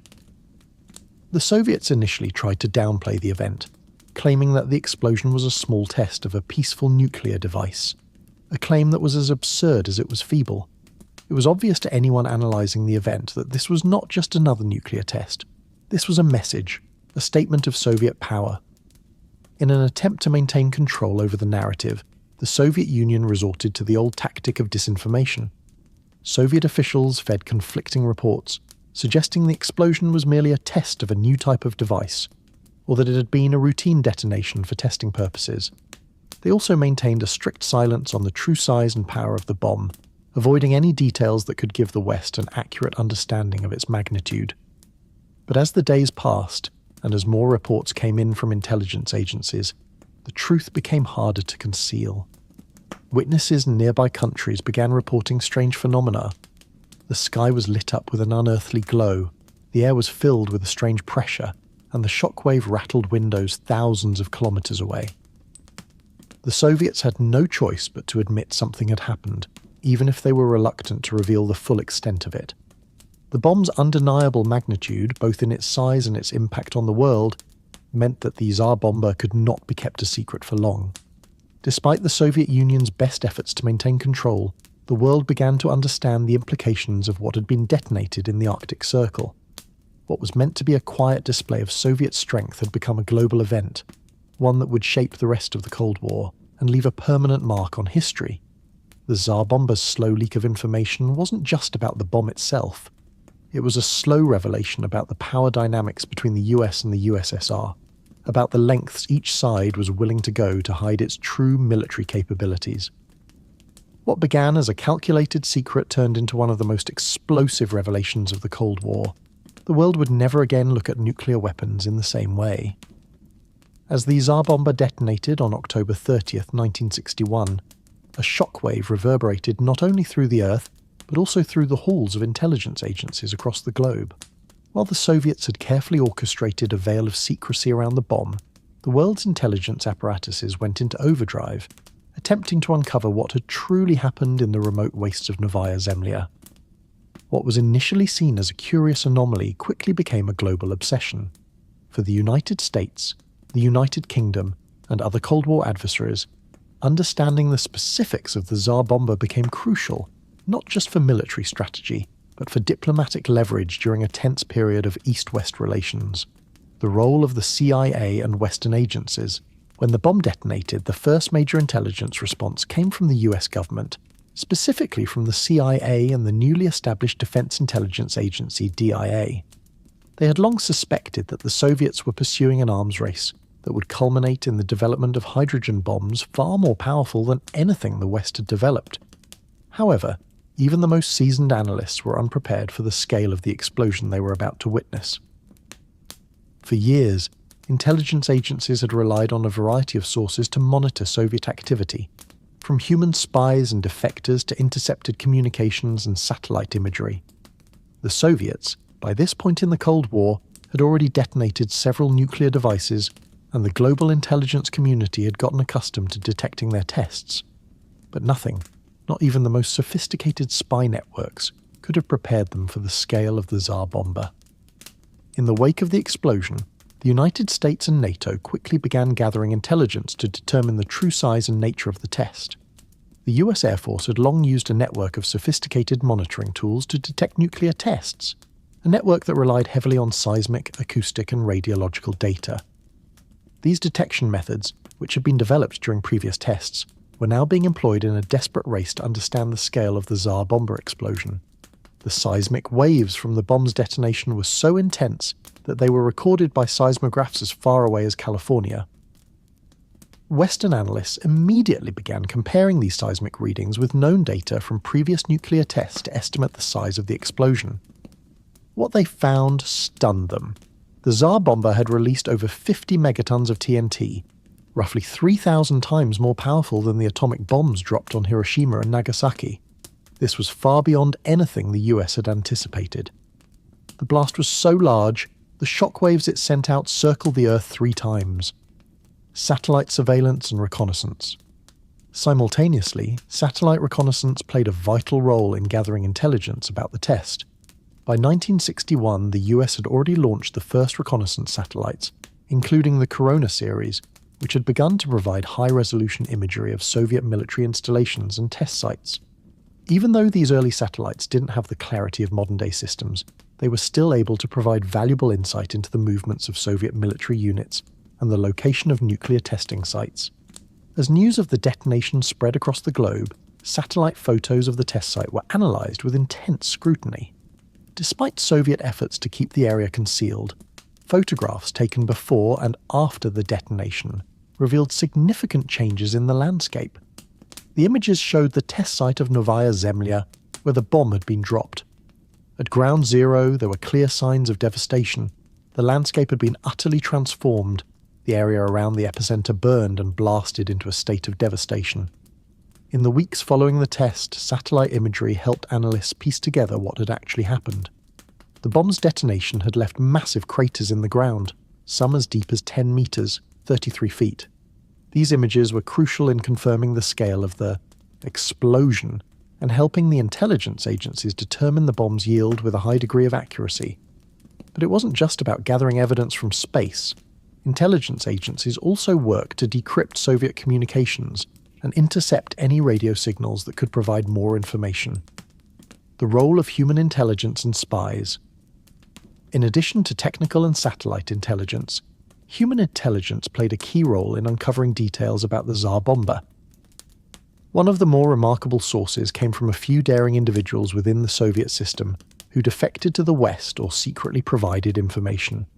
Soviet scientists and engineers who had worked on the bomb, though few in number, had valuable insights into its design and specifications. Perhaps the most significant defection came from Viktor M. Sukhodrev, a Soviet nuclear scientist who had worked on the Tsar Bomba project. In the months following the test, Sukhodrev fled to the West and provided critical details about the bomb's design and construction. This intelligence, though highly sensitive, allowed the US government to gain an even clearer understanding of the bomb's capabilities and the technological advancements the Soviet Union had made.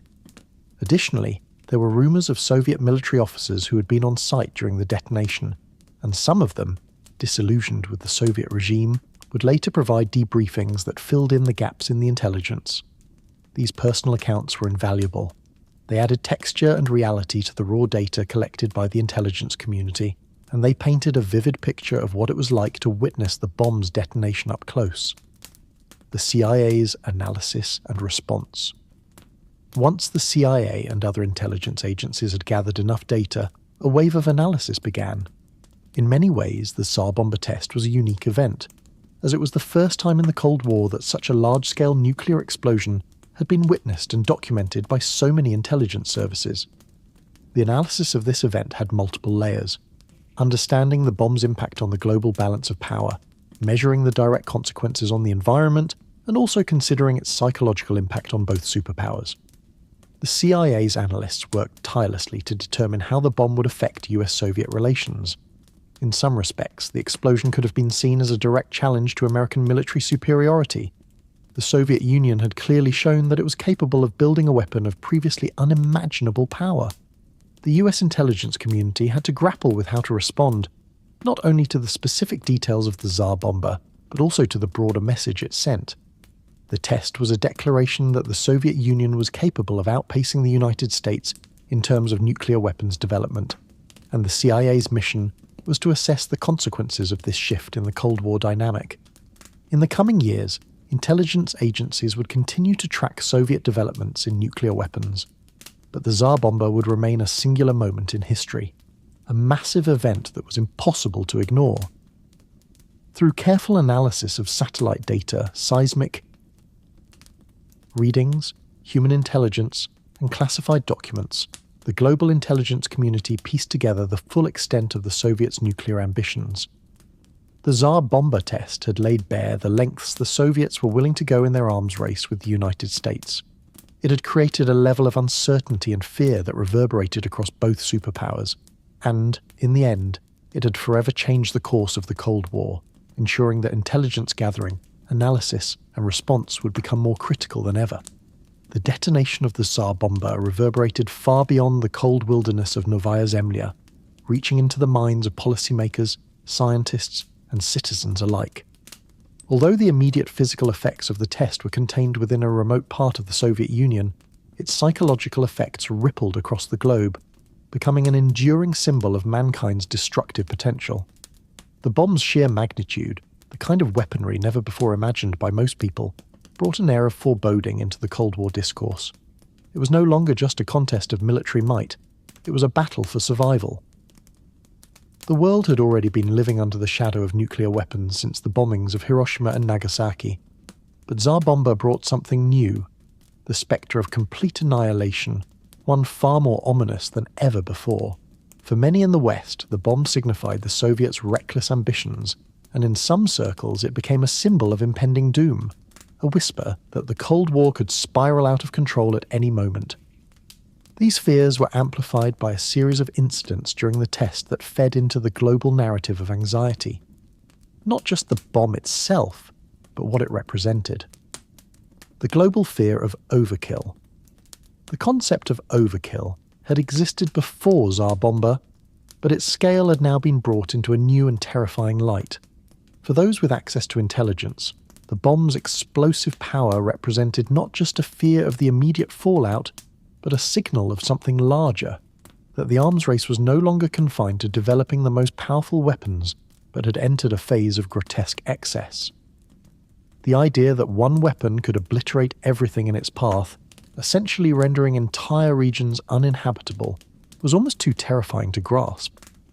The Soviet Union's display of such raw, destructive power forced people in the US and Western Europe to face a new kind of reality. No longer was the threat of nuclear war confined to conventional surgical strikes. Tsar Bomba made it clear that the Soviets were capable of obliterating entire cities, or even countries, with a single bomb. It was a weapon with no practical military use, a mere political statement on the global stage designed to show off Soviet technological might. This led to the existential realization that the Cold War could go from a geopolitical struggle to the end of human civilization itself. Governments and leaders, already on edge due to the arms race, began taking serious measures to prepare for the unimaginable. The fear that another test like Tsar Bomba could occur, or worse, that it could be used as an actual weapon, led to increased civil defense measures, the building of bunkers, and the implementation of emergency drills. For the general public, the reality of nuclear war suddenly felt less like a far-off threat, and more like a tangible possibility. Psychological fallout, living under the cloud. Psychologically, the immediate aftermath of the Tsar Bomba detonation had a profound impact on the populations of both the United States and the Soviet Union. In the West, media coverage painted the test as a terrifying demonstration of Soviet power and irresponsibility. Political cartoons and editorial articles ran rife with images of a mushroom cloud, casting a long shadow over cities, symbolizing the impending doom that was looming over the world. The sheer scale of Tsar Bomba also led to an eerie sense of helplessness. What was the point of continuing the arms race if the ultimate weapon had already been created?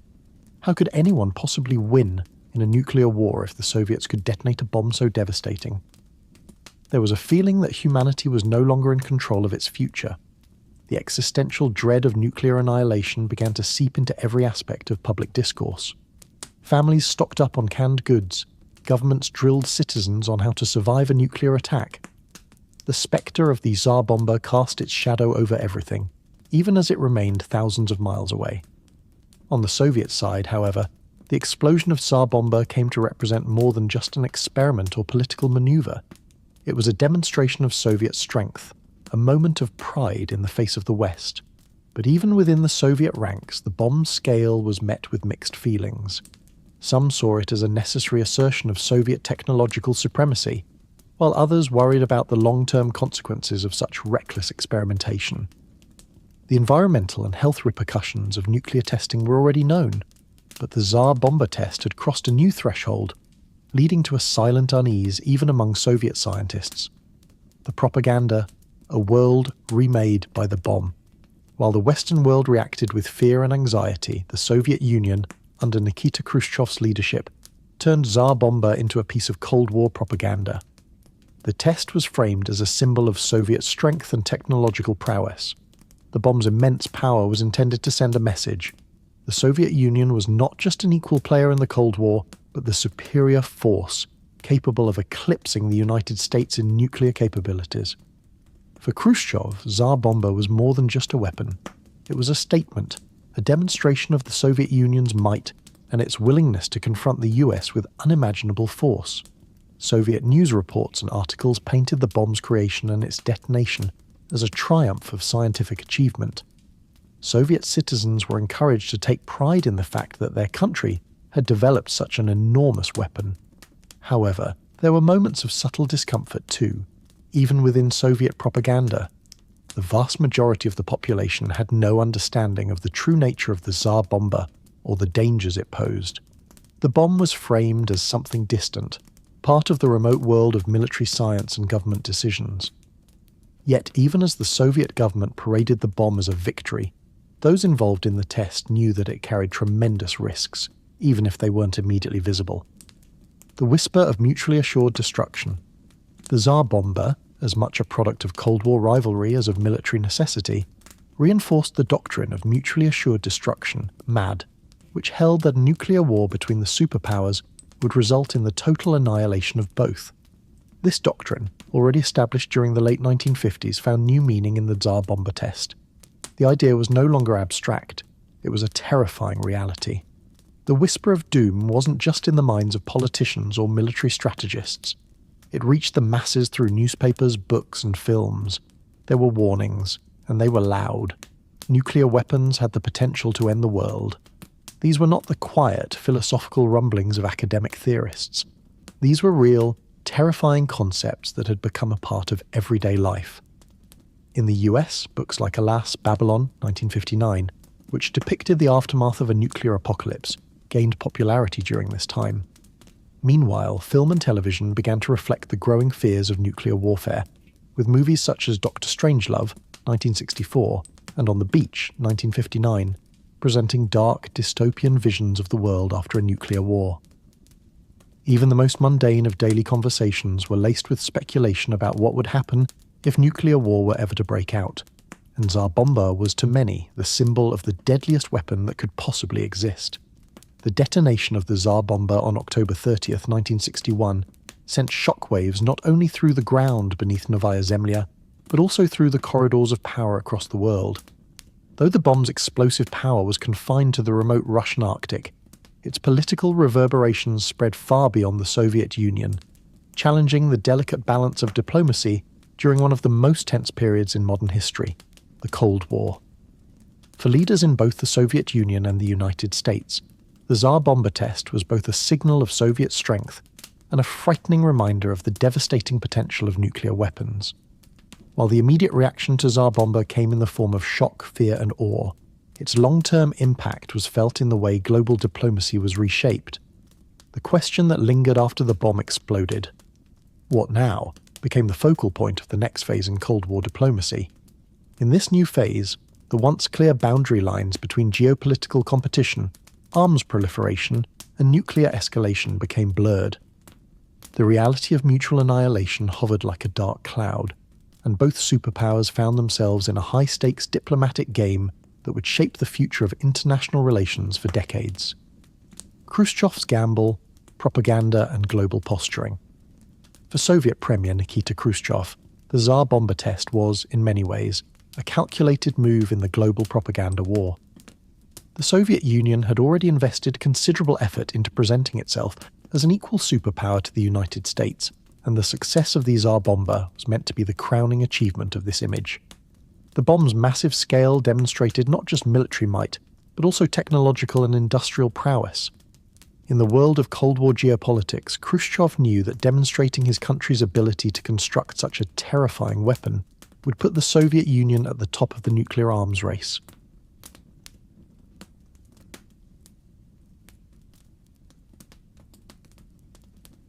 However, Khrushchev's decision to carry out the Tsar Bomba test was not just a way to flex Soviet muscles, it was also deeply strategic. By showcasing the bomb, Khrushchev hoped to send a message to the US that the Soviet Union was capable of producing weapons of unimaginable destruction. This was an attempt to force Washington into recognizing the military parity between the two superpowers. The test, by its sheer scale, was a stark reminder that the USSR had advanced far beyond the atomic bombs of the World War II era, and was now capable of making a truly apocalyptic weapon. Khrushchev hoped that the fear of escalation and the sheer awe of the bomb's power would make the US government rethink its stance on military confrontation with the Soviet Union.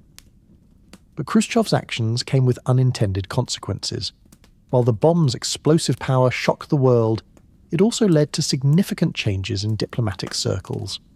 In the wake of the explosion, the US government recognized that a new kind of diplomacy was needed, one that would curb the destructive power of such weapons and avoid a confrontation that could lead to mutual annihilation. Kennedy's response: escalation or diplomacy? In Washington, President John F. Kennedy had already been deeply involved in Cold War diplomacy, and his administration faced the difficult task of responding to the Soviet Union's show of force.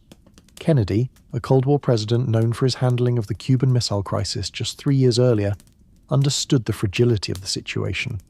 The Tsar Bomba test was an attempt by the Soviet Union to signal its strength, but Kennedy realized that the explosion could also deepen tensions and lead to further arms escalation. Initially, Kennedy's response to the Tsar Bomba test was measured, as he did not want to escalate the situation.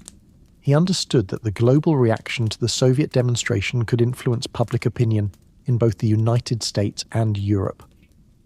In the months that followed, Kennedy and his team were cautious in their rhetoric, avoiding harsh criticisms of the Soviet Union in public statements. Kennedy's position, however, remained firm. The United States would not back down in the face of Soviet threats, but the US would also not provoke unnecessary confrontations. Behind the scenes, however, the administration worked quickly to adapt to the new nuclear reality. The US began investing heavily in missile defense systems and refining its nuclear deterrent strategies. Though the US response was not as dramatic as the Soviet detonation, it was part of a broader effort to establish dominance in the space and nuclear race. Kennedy's main objective was clear: ensure that the US military retained an edge in the nuclear arms race, while also avoiding direct confrontation with the Soviet Union. The explosion of Tsar Bomba also led to a renewed sense of urgency on the American side to control the growing nuclear threat.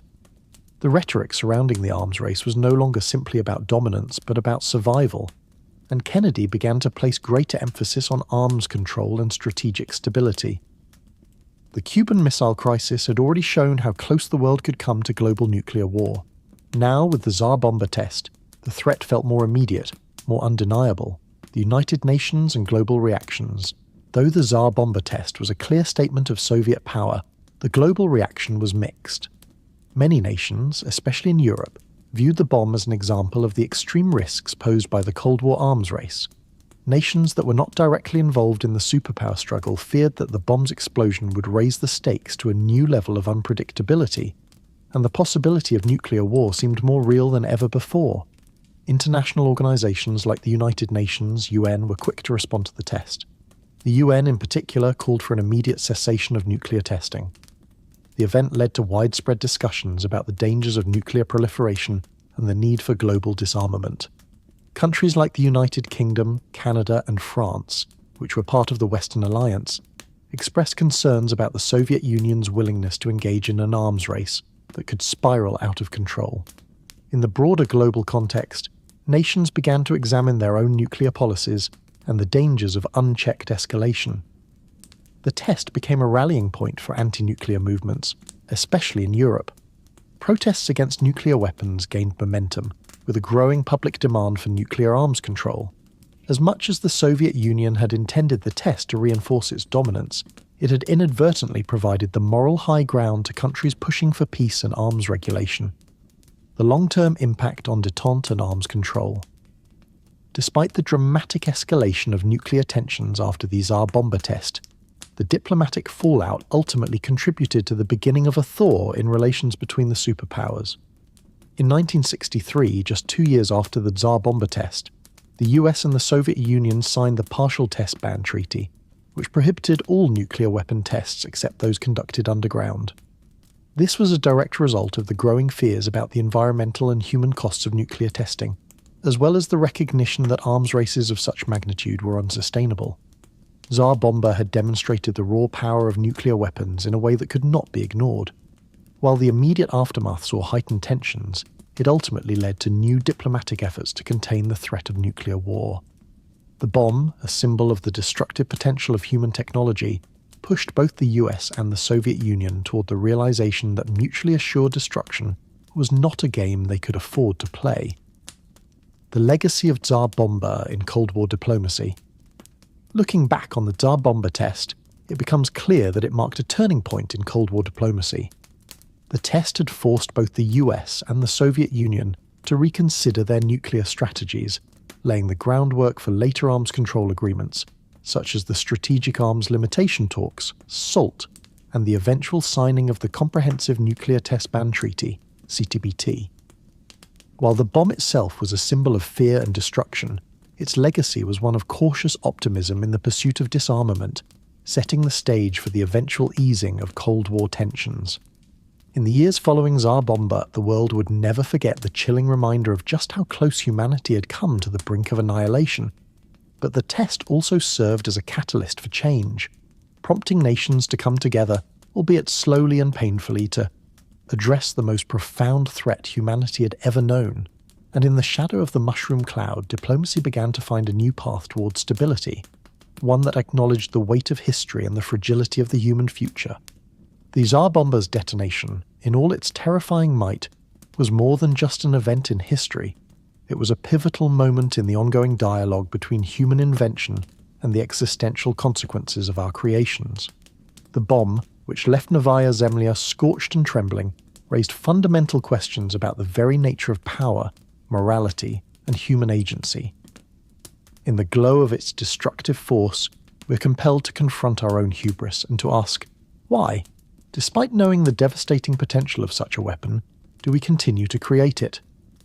In this chapter, we reflect on the philosophical and ethical implications of the Tsar Bomba, as well as the broader nuclear age that it ushered in.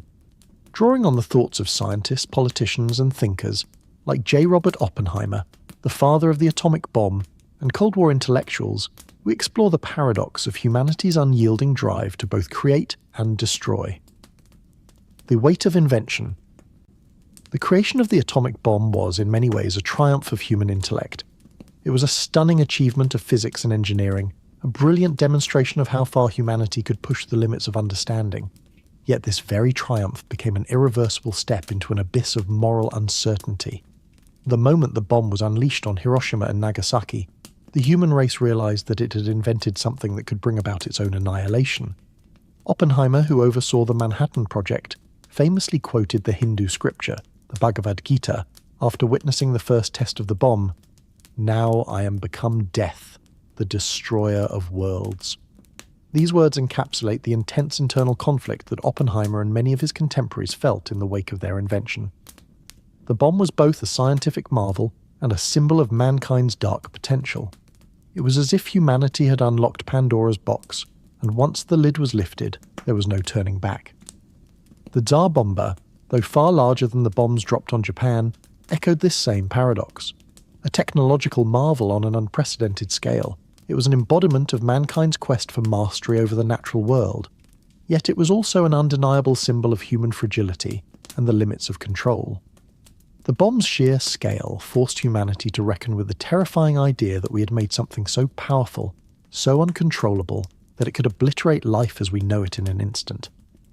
The Cold War thinkers, ethics in a divided world.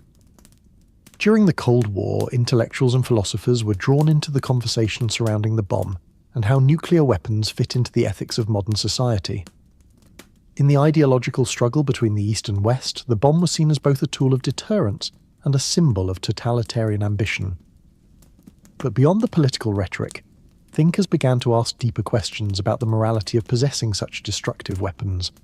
In the West, figures like Albert Einstein and Bertrand Russell became vocal advocates for nuclear disarmament, warning of the terrifying consequences of nuclear war.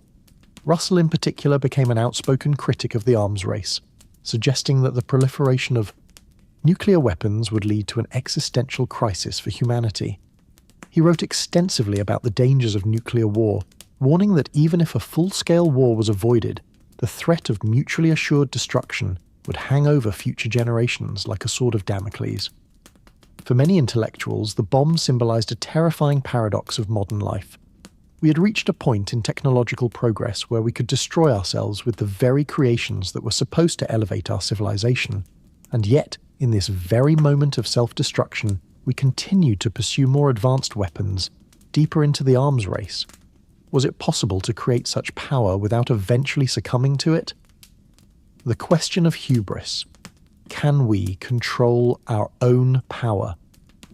One of the most profound philosophical questions raised by the Tsar Bomba, and nuclear weapons in general, is that of human hubris. As the world moved further into the nuclear age, it became apparent that we had created something that we could not easily control, let alone fully understand. The ability to destroy the planet with a single bomb raised questions not just about our technological capabilities, but about our very relationship with nature and the Earth. At the heart of this issue is a deep, almost existential tension between mankind's relentless ambition and the recognition of our ultimate fragility. The history of nuclear weapons is, in many ways, the story of humanity's attempt to assert dominion over nature, over life itself. In doing so, we have become increasingly aware of our inability to master what we have created. The Tsar Bomba, like all nuclear weapons, is a reminder that the power we wield is often far more powerful than our ability to control it. This issue of hubris was not just felt by those who designed and tested the bomb. It is an anxiety that reverberates through the lives of all who live in the shadow of the bomb. It's a reflection of our ambivalence toward the future, the uncertainty that comes from living in a world where humanity can, at any moment, bring about its own destruction. In his reflections on the atomic bomb, Oppenheimer came to see the weapon as a profound symbol of the conflict between human intelligence and the primal forces of nature. He recognized that while the bomb represented the pinnacle of scientific achievement, it also revealed the darker sides of the human psyche, the desire to control, to dominate, and the willingness to risk everything in the pursuit of power. In the face of such knowledge, Oppenheimer felt not only awe, but also a deep, almost unbearable sense of responsibility. Nuclear ethics, the future of humanity.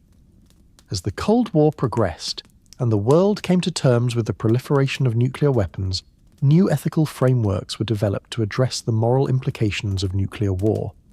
The doctrine of mutually assured destruction, MAD, which held that neither the United States nor the Soviet Union would launch a nuclear strike because both would face certain annihilation in return, became the backbone of Cold War deterrence policy. While this strategy succeeded in preventing direct conflict, it also cemented the idea that the entire world was a few minutes away from destruction at any given moment. For many thinkers, MAD was both an uncomfortable and ultimately unsustainable solution. It relied on the assumption that leaders would always act rationally, that cooler heads would prevail in the event of a crisis. But history, particularly the Cuban Missile Crisis, demonstrated how fragile this assumption was. The bomb, it seemed, had turned human history into a kind of high-stakes gamble, where one misstep could end civilization as we know it. As the Cold War gave way to a new era of global conflict, the ethical debates surrounding nuclear weapons continued to evolve.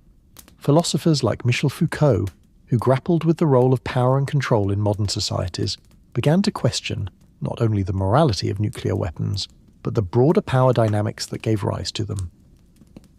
The bomb, in this light, became a symbol not just of human innovation, but of the terrifying capacity for violence that lies at the heart of our technological progress.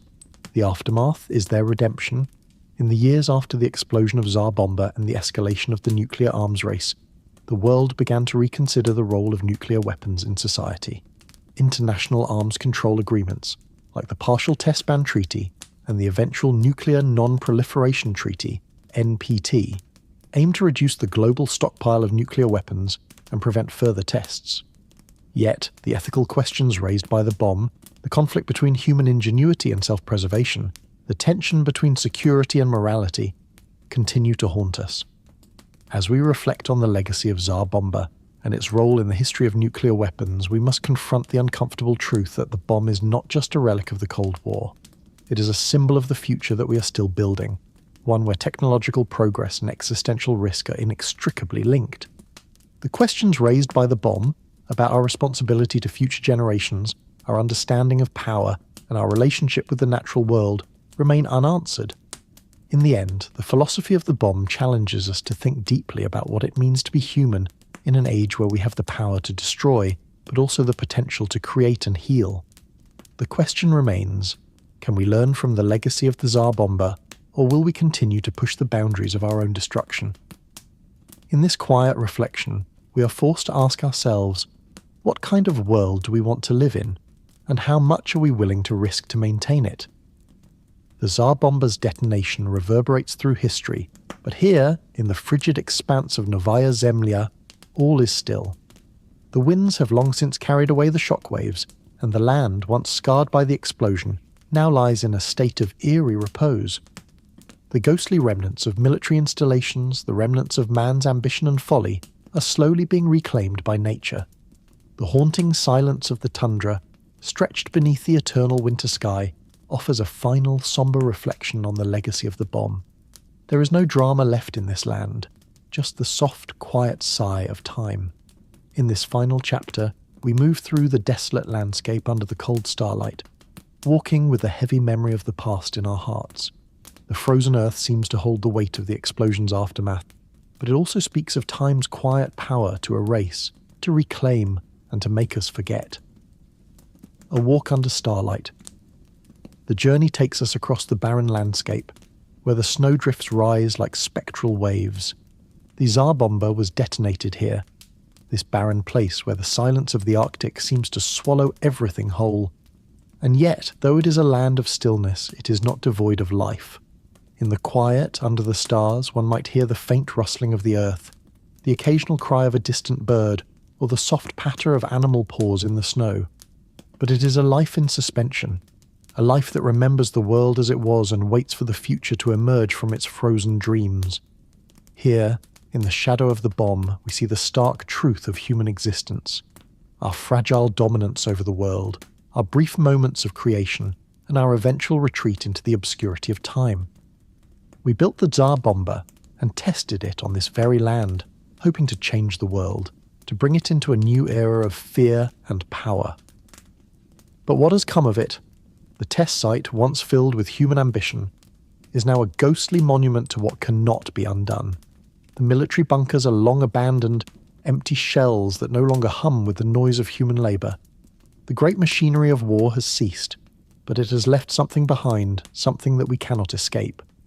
The memories of those who witnessed it, the whispers of those who have lived with the fallout, linger on in the air, even as the winds shift and the earth slowly reclaims its lost domain. The stars above seem to look down with indifference, blinking softly in the vast blackness of space. There is no judgment here, no condemnation, only the quiet pulse of time, the passing of a fleeting moment in the history of the cosmos.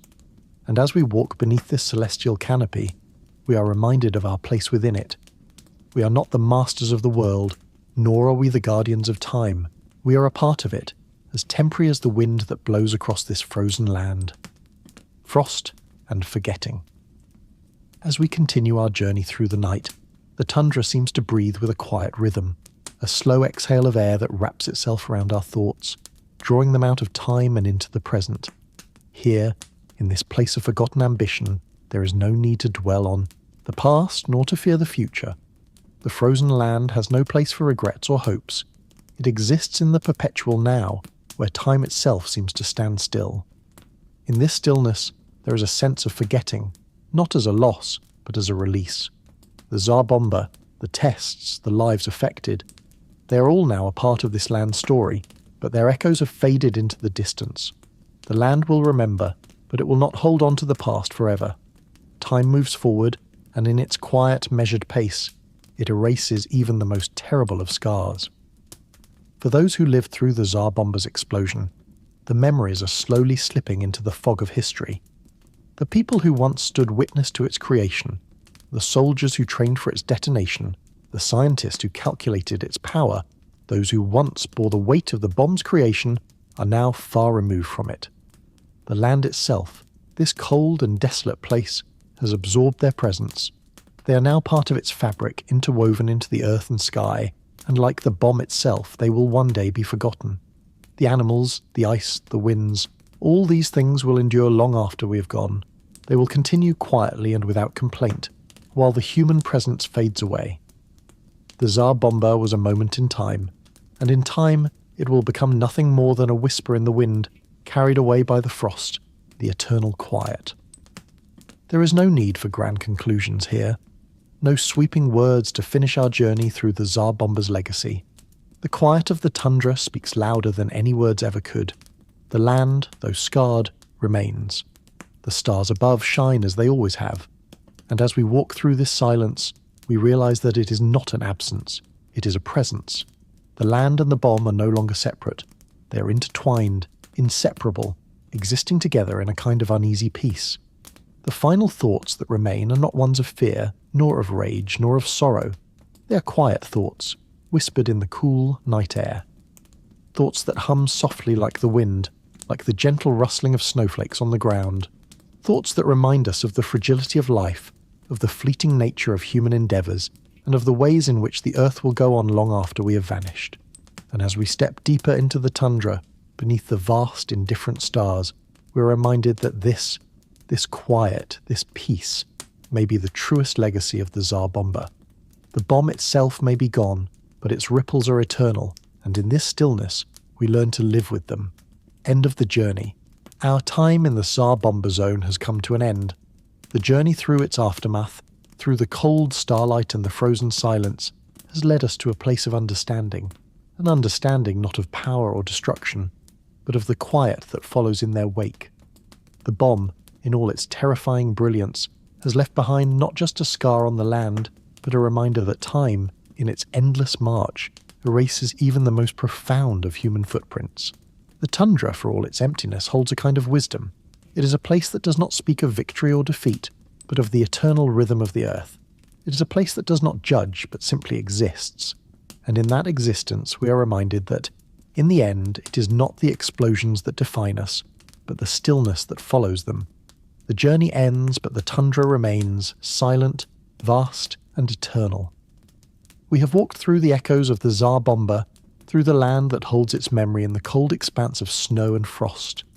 In the stillness beneath the starlight, we find not destruction, but a quiet reminder of the delicate balance between human ambition and the earth's unyielding time. As the winds carry our final thoughts across the endless white, we understand that this is not an ending, but a reflection, a pause in the endless march of time.